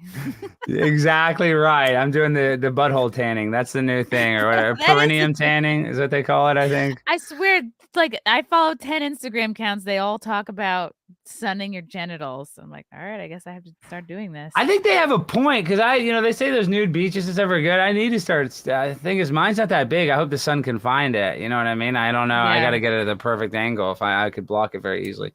A bumblebee could block it. But on a serious note, though, with the Dave thing, like, then he has his podcast, and a guy I went to college with, excuse me, I told you that, a guy that my college roommate, his brothers were this guy's college roommate that works at Barstool. He's from Louisiana. He's the guy I was telling you, he's like from the Water Boys, like blah, blah, Cajun. And Dave Portnoy's always like trolling him, even though he's like, oh, Mincy's my favorite, but they're always like posting these like weird videos of him, like being all like, just being a disheveled mess. So he has him on the podcast. Ben, after he goes on the podcast, he calls me. He's like, hey, I just want to say, I said some stuff about you. I talked about how you were at University of South Florida and you got hit so hard you quit and you went to LSU. And I was like, okay, that's fine. That's true. I tell that story. I'm not like ashamed of that. I got my ass kicked. He's like, yeah, well, just anything I said, just take it with a grain of salt. He pays my bills. I got, it is what it is. And then Ben proceeds to go on, and you can tell like Portnoy's all mad. He's like, so you're friends with this cock? And the first thing Ben says, like, well, friend's a strong word. And as soon as I see that, I'm like, okay, Ben, all right, I've known you for longer than you've known him. Maybe we're not besties, but the fact you can't even say you're my friend just shows you're a coward. And then he proceeds to say the story about how I did it, and they edited it out of the podcast. I guess Ben got nervous. This is why, because Ben has mutual friends with me, and Ben doesn't want to smoke with me. But Ben's going to get to smoke anyway now. Your wrath. Yeah, 100%. He stopped following me. And the reason why he got called out, he's the one that quote tweeted when Barstool tweeted my video. He's the one that told me. He didn't, because he thought it was okay. He quote tweeted. So we were just friendly enough to quote to me. He sent me so many messages. Oh, I'm so proud of how well you're doing. We're always been very nice. And I really don't have any beef with him. Honestly, I say this is like, he said all that, but I'm going to have to troll him. He doesn't, and he doesn't want to be the victim of getting trolled, but he's going to get trolled. And when I troll the Mincy, it's going to make Dave get into it, because this is the reason why. I'm still very good friends with Lan Ledbetter, our mutual friends. I'm still very close with them. They're my college roommates. So he's very close to their mutual friends. So if I want to interact with Mincy, I can find him in 2 seconds. So Dave might be able to hide. But Ben cannot hide from the wrath of Primetime 99. So he had them edit out what he said, which is even more cowardly. To me, I'm like, Ben, just say it. I mean, what the heck? We can have a radio war if this, just say how you feel. I would be honest with you about how I think Dave, kind of manipulates you and exploits you because they laugh at you because they think you're just, overweight. And I mean, you guys... we don't even need to look at Ben Mintz, but he has like a lazy eye. He's just literally, and I'm not trying to make fun of his appearance because that's what Dave's doing, but he's just the kind of like a caricature. Okay. And that's why they liked him. That's why they hired him. He had a viral video where he's like screaming about Ole Miss winning, and that's why he got hired. It was almost like a goof why he got hired there. So Dave's like, oh, F. Alex Stein, speaks about me for 20 minutes. And this is after he had said that he will never mention me ever again. And then ever since his statement, he's been, radio silent. He doesn't want to get in the mud. And then there's a lot of, like I said, there's a lot of people that are in his, comment section saying, I don't even like Alex Stein, but you suck. And there's a lot of people saying they do like me too, but that's the one that I know burns him when they're like, fuck Alex Stein, but fuck you too. He's reading out like, oh God. That's the best way to get fans is like when someone's hating on you so much, they're like, it like piques curiosity. And you're like, oh, then they become a fan of you. That's great. Yeah, it only helped me. I've gained almost 10,000 Twitter followers since then. So yeah, what am I going to do? Complain? He's only boosting. It's a signal boost for me. And if he would have had me on his podcast, Chrissy, I would have been nice. I'm sure we would have been a little combative, but I would have tried to make the situation and befriend Dave. I wouldn't have tried to be like, I'm sure it could have got hot and heavy, but I would have been like, Dave, I get you're pro-choice. I don't necessarily hate you. I just think, This is my opinion. We have different opinions. I can agree to disagree. It wouldn't have been like me just going on there and cussing him out, but he is just too afraid to have me, so he's a coward. Yeah, sounds very cowardly. Got a couple comments here from Deranged Lunatic. Election time to promise free stuff. Yep, it's about that time. Alex Stein, one bite, everybody knows the rules. Yeah, so you know how he's a pizza reviewer, so now I have to go do a pizza review. I'm going to probably review like some frozen pizza. I have to kind of do a Dave Portnoy sketch, so I'll probably do. Yeah, I'll probably I film have that. some ideas. Yeah. That would be fun. I have some ideas. Yeah. Okay, well, you got to tell me. Yeah. What'd you say? He did the frozen pizzas too. Portnoy Yeah, already that's what- did frozen pizza reviews. Yeah, I think. Yeah, Frank, but that's what I'm saying, because he has a frozen pizza, so I got to troll his I got to eat like a DiGiorno and be like, oh, this is way better than the one bite frozen pizza. You know, that's what people are saying. From Matthew Ham, I gotta hook up. Or should I eat his one bite pizza and say it sucks? That would actually kind of be funny. I buy his pizza and just say, oh, this is Review garbage. his This is pizza. crap. And then your pizza reviews are just like digs at him personally that have nothing to do with the pizza. You're like, it tastes like this pizza choked some lady out with a telephone cord. Now that's good. Chrissy, like I'm stealing that one. To the fucking, cord This wrapped pizza around it. tastes like sexual assault allegations. Yeah. I don't consent to this pizza. Okay, Matthew Hammond, best solution I have heard. What if we have endowments and foundations hold a certain percentage of college debt bonds to maintain their tax exempt status? This sounds so like smarter than I can even comprehend, Matthew. I think it's a good idea. Yeah, I don't know. These colleges have huge endowments, and it just doesn't even make sense how they can hold all this money. And if I guess my point being, if the debt gets wiped out, all these colleges still they're the one that's benefiting. If a private school wants to charge $100,000 or whatever a year, they can. But these other people, these like state schools should be so much cheaper. They shouldn't be running on a huge profit margin.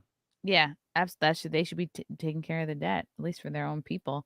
Deranged Lunatic. So Dave Portnoy only lasted 20 seconds. I bet. Yeah. He looks like lazy in bed, to be honest. Pilgrim Media. I was in Las Vegas the night Tupac was shot. 96. Wow, that's exciting. Wow. R.I.P.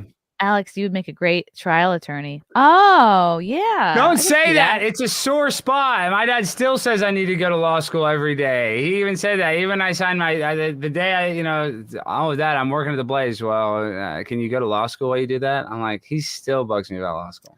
He's not acknowledging your achievements. No, oh my God, no. He hates my achievements. No. I feel like our dads should be friends. Elsa Barrett, he should have never jumped in the mud with a pig like me, Alex Stein.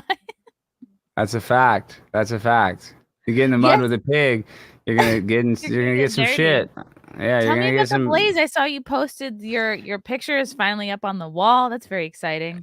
It is on the wall, and hopefully at the end of September. I mean, they're building the set, and it's a really cool idea for the set. I'll tell you about it, Austin. I don't want to ruin the surprise, but it's really cool what the idea they've come up with, and it's a little stressful. Not stressful to do the show, but it's like I want it to be a good show, so I know that I got to do a lot of like I'm kind of gonna do similar to like what Ali G would do. Like I'm gonna do a lot of man on the street stuff, even though it'll be like a live show in studio, and I'll definitely have you on it. I want to be able to do stuff like where I have guests, if we fly them in or if they're in town, we go and do like whether it's a mukbang or do some sort of thing. Get out of the studio, like get out of the studio that we can react to on the show, because that's what goes viral. And if it's some sort of goofy thing, there's a lot of different ideas that I have, but just trying to take advantage of the guests instead of just having them. Anybody can be the talking head. I love the talking head, but I want to, take them out of the studio and do something creative. Like you would be great at that. Yeah, I mean, a lot of people would be like embedded journalism, really. And I want it to be a comedy show. Yeah, exactly. And I want it to be a comedy show. All these political shows are just so boring. So we have to be comedy. Of course, we'll talk about political subjects, but the first and foremost is we're making fun of politics. We're not like going to be like, oh, we just love this, the left wing, Nancy Pelosi. No, we have to make fun of it. And that's why I want to have other people that have, like Bill Maher does in Politically Incorrect. He doesn't just have one side of the aisle on, even though mainly he obviously, skews to the lefties. I want to have people with different opinions and have, a debate. It's not a debate show, but have people talk about why they think they're right. And I don't want to be in a vacuum, just everybody saying the same thing. I get tired of that. I go on all these political shows and it's just like the same, talking points. We need to have people that have different ones. I feel that a lot, just in like getting ready every day, like all the shows that I have to listen to feel like I'm up to date, and it can get monotonous and boring sometimes. And as like a creative person, like you do have to mix it up and get out into the world and like take risks. And if you're just sitting at a desk all the time, it's hard to take those risks. I got a couple of and that's the other thing I want to say. It's so funny, you say that as a take risk. I love when people are like, oh, this is a swing and a miss, Alex. Oh, you interviewed this people. Oh, this is terrible. People don't get that. People don't get that. Not everything is a home run, and that's what I want. A big part of my show is we're going to take risks. We're going to do stuff that might not be funny. It might not be that great, but we're going to actually. We're going to try it. We're going to try new things. We want to be cutting edge. That's what I want to be. First and foremost, I want to be on the forefront of this new digital media age where everything's on the internet. And I don't want to just be cookie cutter. I want to be totally different and almost even nonsensical, kind of like the Eric Andre show. A little more sense than the Eric Andre show, but similar to Ali G. I want people to watch this from both sides and be like, what the hell did I just watch? I love it. You definitely inspire me to take more risks, Alex. You're really inspiring me. Okay, I got a couple messages here from Torgo the White Late, and I got news for you. Okay, yeah, I guess that means you're gay. And relating to my new hair color from Deranged Lunatic. See, now you could have fit in on Sunday. Oh, right, when Sunday was like all brunette Simcast. All right. Oh yeah, you had Sydney Watson on. You had a good cast. Yeah, it was fun. It was I was happy to see her there. Brittany for sure was like trying to like corner her on some topics and like squeeze some. Well, Brittany's a troll. Out of her. Yeah, that's why Brittany and I become friends. She's a troll as well, so she likes to push buttons. It's fun. We love it. NVIDIA forwarded you the milestone chats. Thank you from Fernandez. Chrissy looking good. Alex, you the man. Poi B, thanks for having him. What's fun? What? Why did you laugh? Proud of your boy. Oh, of course. Proud of your boy. I thought it was like player of the year. I couldn't even. POY is player of the year. I didn't know. Like proud of your boy. Yeah. Boy B. Yep. All right. That's fun. Wow. I'm so proud of you, Alex. Can't wait for Content House. It's coming up. That's gonna be epic. Wait, before we go, let's talk about that just for a couple minutes. So, what are the dates? I bought my flat already, but is it the 27th through the 30th or 26th? I don't even remember what the dates are. Yeah, I'm getting out there a little bit early. The show is the one at the Orlando Improv is Thursday, October 27th, and then right after that, we're probably gonna start the 48-hour live stream. But you can get there before the 27th, and And that's going to be epic. And, I want to contribute to whatever the house costs. I want to participate in that. Stop. The whole point is that it does just get yourself there. You don't have to pay for anything. Oh, well, I'll be there. And then, but what are we going to do? I mean, I watched the last one, Thanks to Copy My Crypto, which I will be promoting the fuck out of. Yeah. Okay. They're sponsoring it. So what are we going to do? Are we going to be doing karaoke? Is it going to be wild? Are we going to be up all night? Is it going to be insane? Yes. All of those things. Well, I'm really excited. The last one was pretty retarded. It was a lot. I got hammered right away on the last one. So I was out of it for probably the first, 20 hours. I was pretty useless because I was just I was excited and drinking a lot and no water. And I got bombed. And then, the next morning I was just so freaking hungover. But yeah, we're going to probably organize everybody into loose organization of who's going to take what shift. Kumia already said he's down to do the overnight shifts because he's just like a night owl and he's up at those hours anyway. That's what I'm most excited for. I'm excited to hang out with Anthony. I'm an Anthony stan, so that I'm really excited. And hang out with you and Frank and everybody else. But I'm just saying it's going to be cool. Shooting the shit, and I'm gonna go nuts. I don't need anything other than God's energy to go crazy. But I'm gonna go. It's gonna be a combination of crazy on camera. In the house stuff. Plus, we have excursions outside the house. I think a couple of them we might be keeping secret because we want to surprise Anthony. But excursions in the area that we're gonna go and take our phones and shoot remote. We're gonna remote kind of StreamYard into the main feed at the house. So it'll be like constantly like, what's going on at the house? What's going on at the pool? What's going on? Like, okay, now such and such a group is out doing this thing. Let's check in with them. So it's good. We're going to try to like keep it interesting for the 48 hours. And I have a couple sets of wireless mics. I don't know how. I mean, I'm sure you guys had the audio, but I don't know if you guys need anything. Yeah, I mean, like bring. I got a bunch of. I'll bring my bring cameras stuff and if you mics, yeah, and I'll bring my HD capture card. I'll bring some stuff. Like I'll bring enough for if I had to set up too, so that'll help in case we need it or The whatever. more the better. Like we're all gonna be bringing like a bunch of extra gear, and people are free to do their own live streams as well. It's not just good. It doesn't have to be like the main feed. That was the whole idea. I'm gonna be and on your inspiration show. Is like to promote like collaboration and people can, meet each other, network, that sort of thing.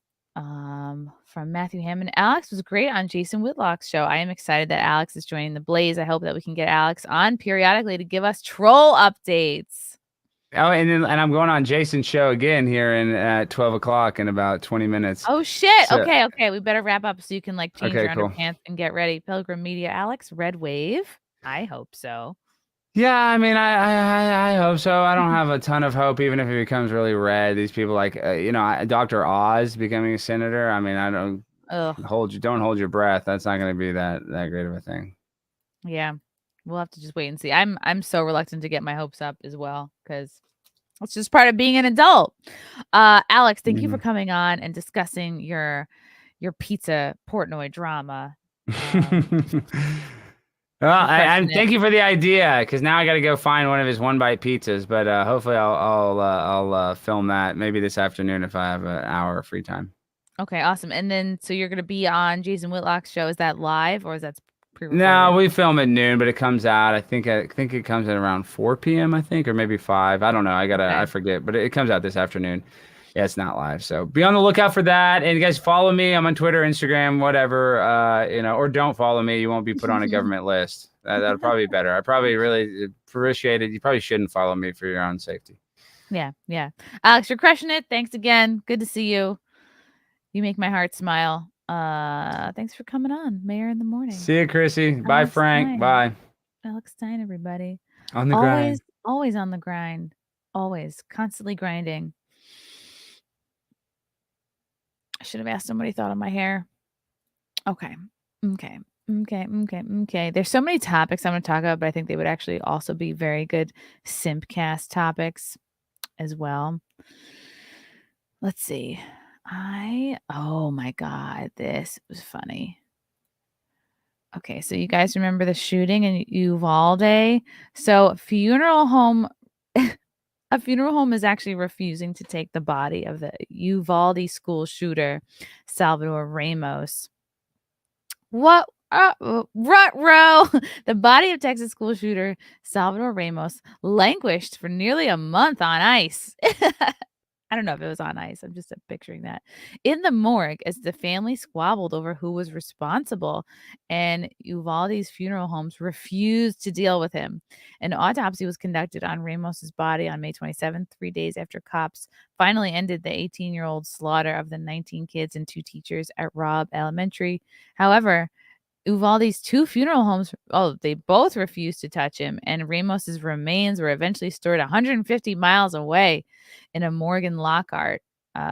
Uvalde's de facto coroner, Eulio Lalo Diaz, told the Houston Chronicle. You know what? Yeah, why not? If certain bakeries can refuse to bake a gay wedding cake, I think morgues should be able to say who they want or who they don't want. Right? Or maybe someone could start a business just for a funeral home just for murderers. Here's him taking a selfie, pouting. Wow. Once they got him, the funeral homes in town said, "We don't want to deal with him," said Diaz, a justice of the peace, also overwhelmed dealing with the deaths of immigrants and a human smuggling horror in June. Yeah, I remember that. A bunch of immigrants died in a fucking truck. It was 100 degrees and they're dead and melting on each other. As the funerals for the victims were going on, I was still dealing with what to do with him. It was a stressful time. At the time, Ramos's troubled, splintered family also squabbled over his remains. Diaz said the deranged teen had been living with his grandparents and had shot his 66-year-old grandmother. damn, who survived before starting his school slaughter. Damn. It took 3.5 weeks to get him released to the family. They were fighting with each other. Eventually, Castle Ridge and Crystal City, at least 40 miles outside of Uvalde, handled Ramos's funeral arrangements. Wow. Ramos was eventually cremated even farther away in a nondescript building on the edge of downtown San Antonio, more than 80 miles away from Uvalde. Wow. The managing funeral director, one of the Uvalde's 2 funeral homes, Rushing Estes Knowles, confirmed that it refused to arrange a service for Ramos. That's pretty cool. Yeah, why not? It's your business. Why not turn dead people away that you don't like? Wow, yeah. And then imagine like it keeps going, like whenever I die, like if there's a funeral home that's like ultra liberal, like we don't want her. All of the staff grew up in Uvalde County and attended school in the Uvalde County and believed that everyone deserved a dignified and respectful funeral service. Taylor Michelle Massey told the paper, however, in the weeks following the shootings of May 24th, we were caring for 17 families through what is probably the most difficult time in their lives. Under the circumstance, we did not feel it'd be appropriate. Oh, so they were doing the victims at the same time. Yeah, that makes sense. We did not feel it would be appropriate or in the best interest of the families for which we were caring to take custody of the remains of the individual that caused their pain. Yeah, that makes sense.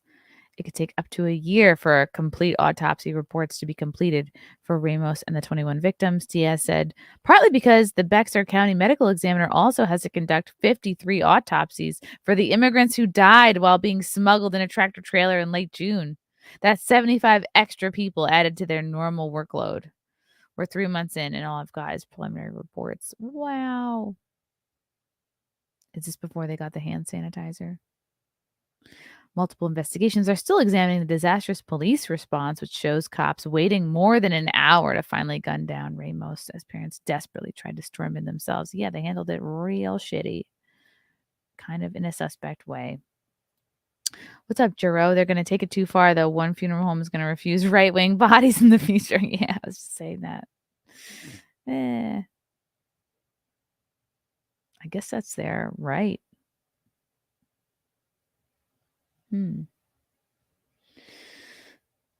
Big Raj! Thanks for the super sticker. Wow, I'm starving. Okay. Yeah, I can't wait till Alex said he's coming to New York, and I was like, oh, we'll do something. We'll go to Barstool together. But yeah, he's doing great. I'm so proud of him. And now I really want to watch Dave Portnoy's sex tape. My curiosity has been piqued. Okay, I want to save that for Simpcast.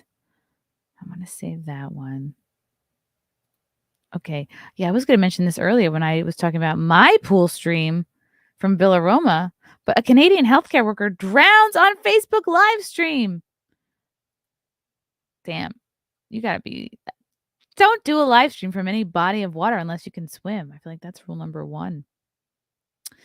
A healthcare worker drowned in a pool during a Facebook live stream last week, to the horror of her family and friends in Kenya. Is this worth playing? Is this her drowning? Oh, no. Nimetoka job, niko pool, just having some fun. And then she drowned. Dang. Helen Nyabudo, 24, died Thursday while swimming in a motel pool in Chatsworth, Ontario. Oh, did she drown or did she have like a stroke or a blood clot or something? Nyabudo was live streaming the fatal incident. Right, healthcare worker, which means she was probably jabbed. Nyabudo was live streaming the fatal incident and was seen smiling, swimming, and taking to online views from the shallow end of the pool, according to the newspaper. After moving to the deep end, she appeared to be struggling and could be heard calling for help after moving outside the stream's frame. The feed then went quiet for hours until other motel goers were seen getting into the pool. Whoa! This was all captured on the live stream? Damn. They were getting into the pool and they were discovering her lifeless body. This is dark. The live stream has since been removed from Facebook. Wow. She moved to Canada in 2018, was working at a long-term care residence in northwestern Toronto. Helen was the breadwinner back home for the family. So I hope that they were watching the live stream and supporting her. She's been supporting them. And it left a big gap. Alphonse Nyambwa. Oh, God, I can't pronounce any of these names. Her close friend reportedly said she's worked with seniors right until the end. She was really passionate for that. Naya Budo had not returned to her homeland since moving abroad, and loved ones were trying to raise enough money to bring her body back while making plans. Damn. She made all the money, so nobody else can pay for her funeral. Damn. The friend and former college classmate also told the paper Niwamwa's family wanted to dispel rumors spreading in Kenya that her death was the result of foul play. Let's see if anybody in the comments thinks it's the jab. She was a beautiful soul. If you can't swim, don't go into the pool alone. I agree. I agree. We have a whole month for LGBT. Can we maybe get a day or a week for swimming awareness? Most people that don't swim don't realize how quickly they can drown. I can't understand going into a pool if you can't swim. Once the panic sets in, losing your breath and tiring out can happen rapidly. A lot of drownings can be averted if people were a little more aware. I just can't. I spent my whole childhood in a pool. I can't imagine just not going and not learning how to swim. There are stereotypes for a reason. Oh, from Charles Darwin. That's funny. Oh man. Can we sponsor diversity swimming trips? Asking for a friend. Stereotype is just another word for pattern recognition. Oh, that's funny. Please teach your children how to swim. Yeah. How is this news?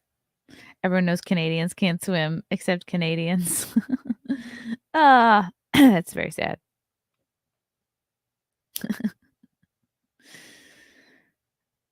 Don't go into the pool alone if you can't swim. Chris Baldessano. Can't wait to see you and everyone this Saturday night. Going to be a blast as usual. Much love to you and Frank. Nothing better than Mayor in the morning. Oh, thanks, Chris. Yeah, we got a show this Saturday. It was originally going to be a benefit for Gino to help pay for his broken jaw, but he does not want that. So I think the money from this Saturday show at Governor's is going to go to a charity of Gino's choosing. But yeah, this Saturday, 9:30, I'm going to be at Governor's Comedy Club out on Long Island. It's going to be myself, Gino Bisconti, Kumia will be there, Kevin Brennan, I think Kevin Dombrowski, Bob Levy. So if you're a Compound Media fan, I better see you at that show. It's going to be a good time. It's going to be a good time. And then I got a bunch of other shows coming up. I'll be heading to Texas in a couple of weeks. I'll be headlining in Austin Thursday, September 8th at the Cap City Comedy Club. Probably going to do InfoWars before this show. Then I'm headlining in Philly Wednesday, September 14th at the Helium Comedy Club in Philly. Then we got a couple shows in Springfield, New Jersey at the Comedy Cove. September 16th and September 17th, Kevin Dombrowski will also be at these two shows.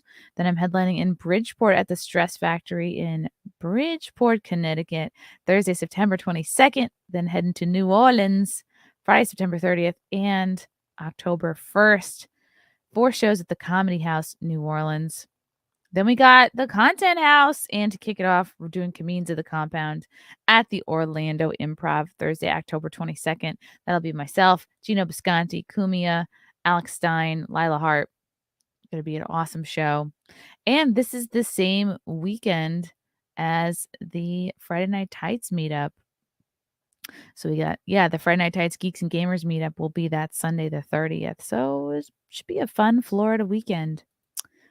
Really excited. Okay.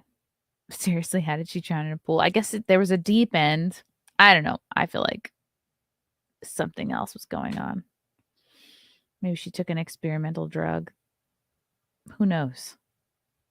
Or she's just an idiot and can't swim and wandered into the deep end. So there. Governors didn't spell Gino's name right under their benefit. Oh my God. Yeah, the site is not good. I think they oftentimes like don't even spell my name right. It's all good. Oh my God, I'm yawning. Ah! Okay. So many cool events. Yeah, it's going to be a busy fall. Oh, my boobs are going to be at the Orlando event. Oh, yeah, of course. They come with me everywhere I go. There might be no there might be no race swap for Aquaman. I would love to see it though. Yep, this is yawn gas. I need more oxygen. Or I'm too hot. Ah. Okay. Oh, this is interesting, especially because I used to work at a New York City prep school. Whoa, let's refresh this to see if they have a correlating video. Oh my goodness.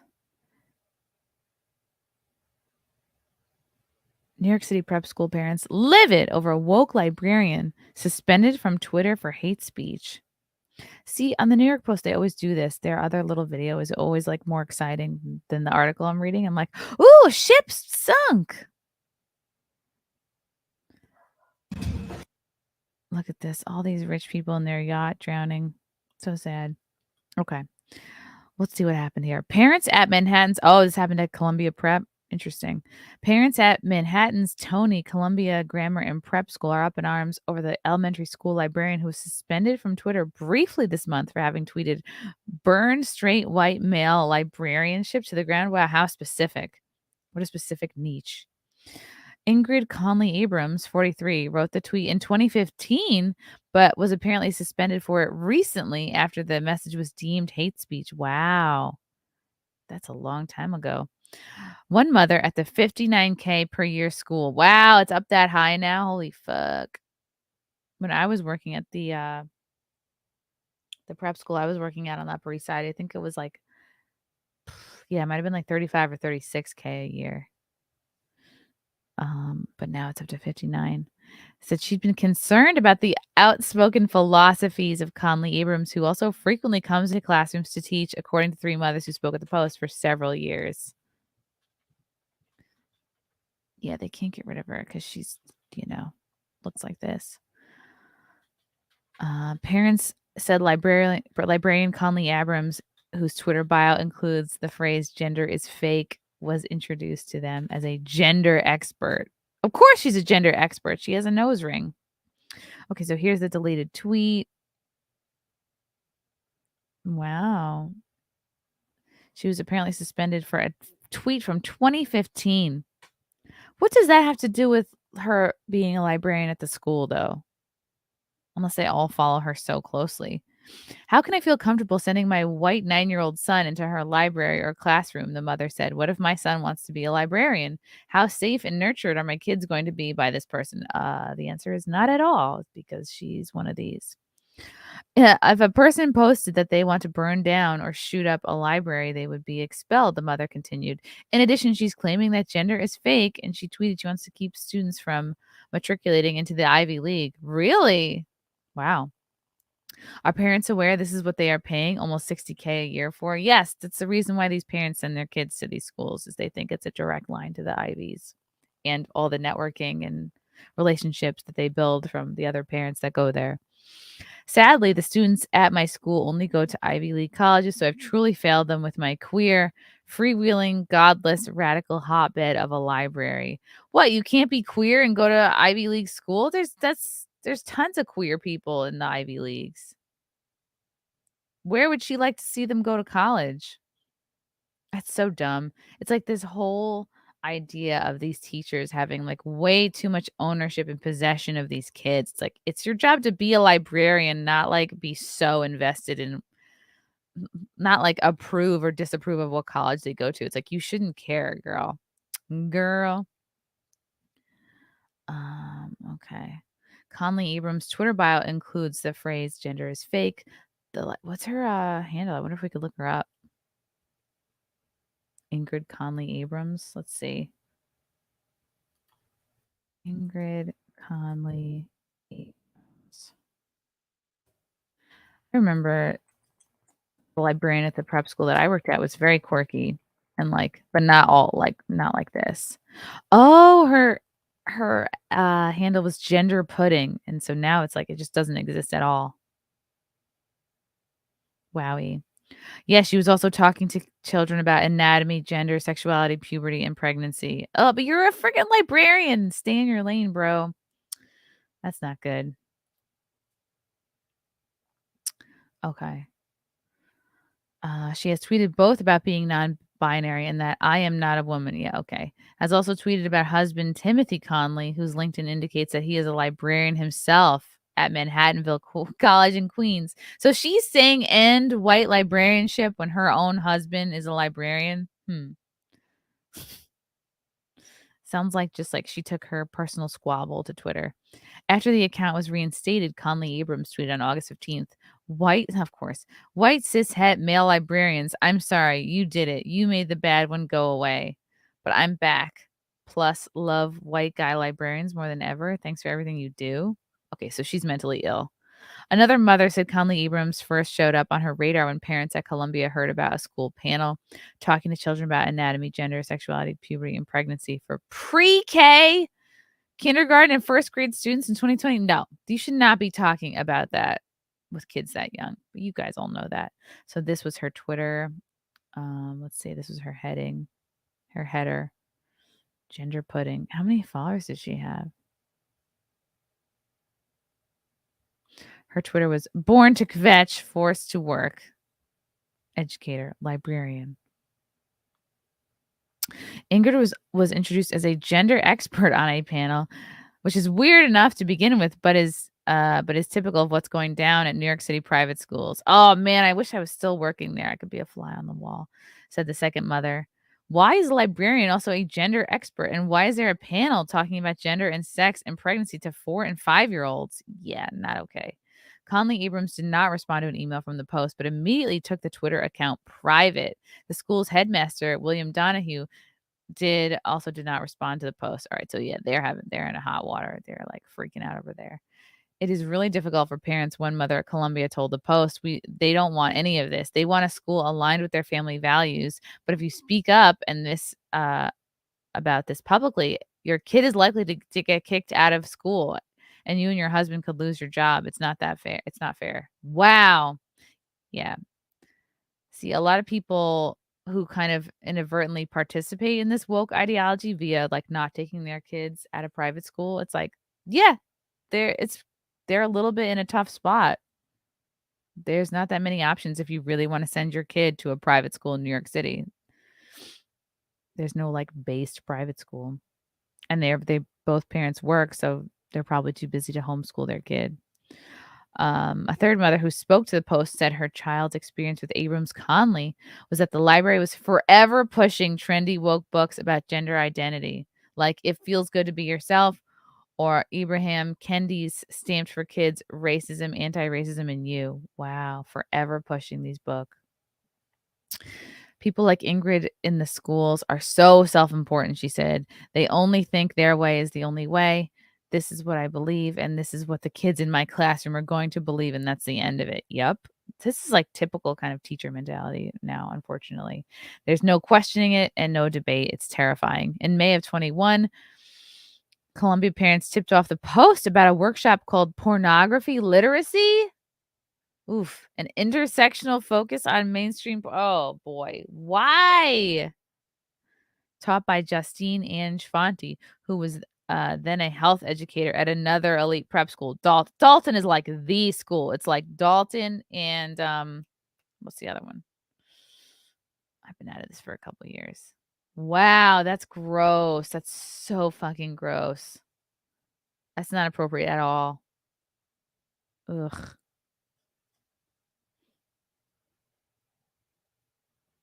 Damn. In June of 21, Columbia Prep parents complained that the school had inserted CRT into the curriculum. Wow.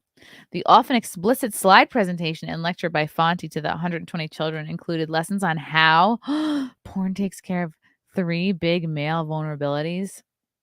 Statistics on the orgasm gap showing straight women have far fewer orgasms with their partners than gay men or women. And photos of partially nude women, some in bondage, to analyze what porn is and what is art. Oh, man. I mean, I'm sure these high school kids are going to eventually find their way into porn, unfortunately. But, like, I just don't think this is the way. See, and you're teaching a whole class on this, a whole lecture. It's like the kids that were not aware of porn or interested in it are now going to be curious and I think seek it out.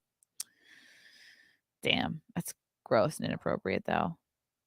Fonte's presentation, some of which was seen by the Post, included a list of the most searched pornographic terms of 2019. Oh, gross! Are you kidding me? Including cream pie, anal, gangbang, stepmom, and more. They're showing this to prep school students. So I'm assuming high school students were seeing this. That's fucking gross. Damn, I can't believe this stuff is happening in New York. I mean, I can totally believe it. I just thought it was more like California. Damn. In June of 21, Columbia parents who complained that the school had inserted CRT into the curriculum laid out their case in a lengthy video. The 38-minute clip about Columbia Prep includes an email from the school to parents announcing an anti-racism statement, an audio of a purported interview with a diversity, equity, and inclusion coach consulted by the school. Wow. These schools are like being held hostage by this ESG CRT stuff. Yeah, I agree with this person. Z-Slate or Z-Late. Let me understand this. These parents pay almost $60K a year to the school and they are afraid to speak up. They may not seem to mind enough that their young, impressionable children's minds are being poisoned. Would they react the same way if they discovered their kid was in physical danger? Right. Good point. If a majority of them withdrew their children and more importantly their tuition, the tuition payments to school do a 180-degree turn. That is true. Wow. Yeah, and they're kind of being pussies because they're like, well, we spend all this money to have our kids in this school where they can make the connections that we think they will need for the rest of their lives. And they think it's a pipeline to the Ivies. So they go, all right, well, they're learning CRT, but those connections, though. Wow. Well, people are waking up, which is nice. That's fucking gross, though. I can't believe they're doing that. Sex tape for the next movie night. Oh, yeah. We'll have to watch Portnoy's sex tape. Liebshin talks. Liebshin _ photography. Oh, I guess that's a plug. Yes, check out his photography. Do you do weddings? NVIDIA. Save it for weird college electives. Yes, exactly. I learned about all this crap because I was an idiot and I decided to minor in women's studies. This should definitely be an elective and not something thrust on kids in high school or middle school or elementary school, obviously. Yuck. Yuck. Yuck is right. Okay, guys. Got a bunch more interviews coming up. Liberty Doll is today at 5. Comedian Sean Morton today at 9 p.m. Then tomorrow I got Critical Drinkers show. I'll be on his show at 4 o'clock. Doing another Mayor in the morning tomorrow morning and Friday morning to catch up. But yeah, tomorrow is the She-Hulk stream with Critical Drinker at 4. And then FNT, of course, this Friday, the 26th at 4:30 Eastern.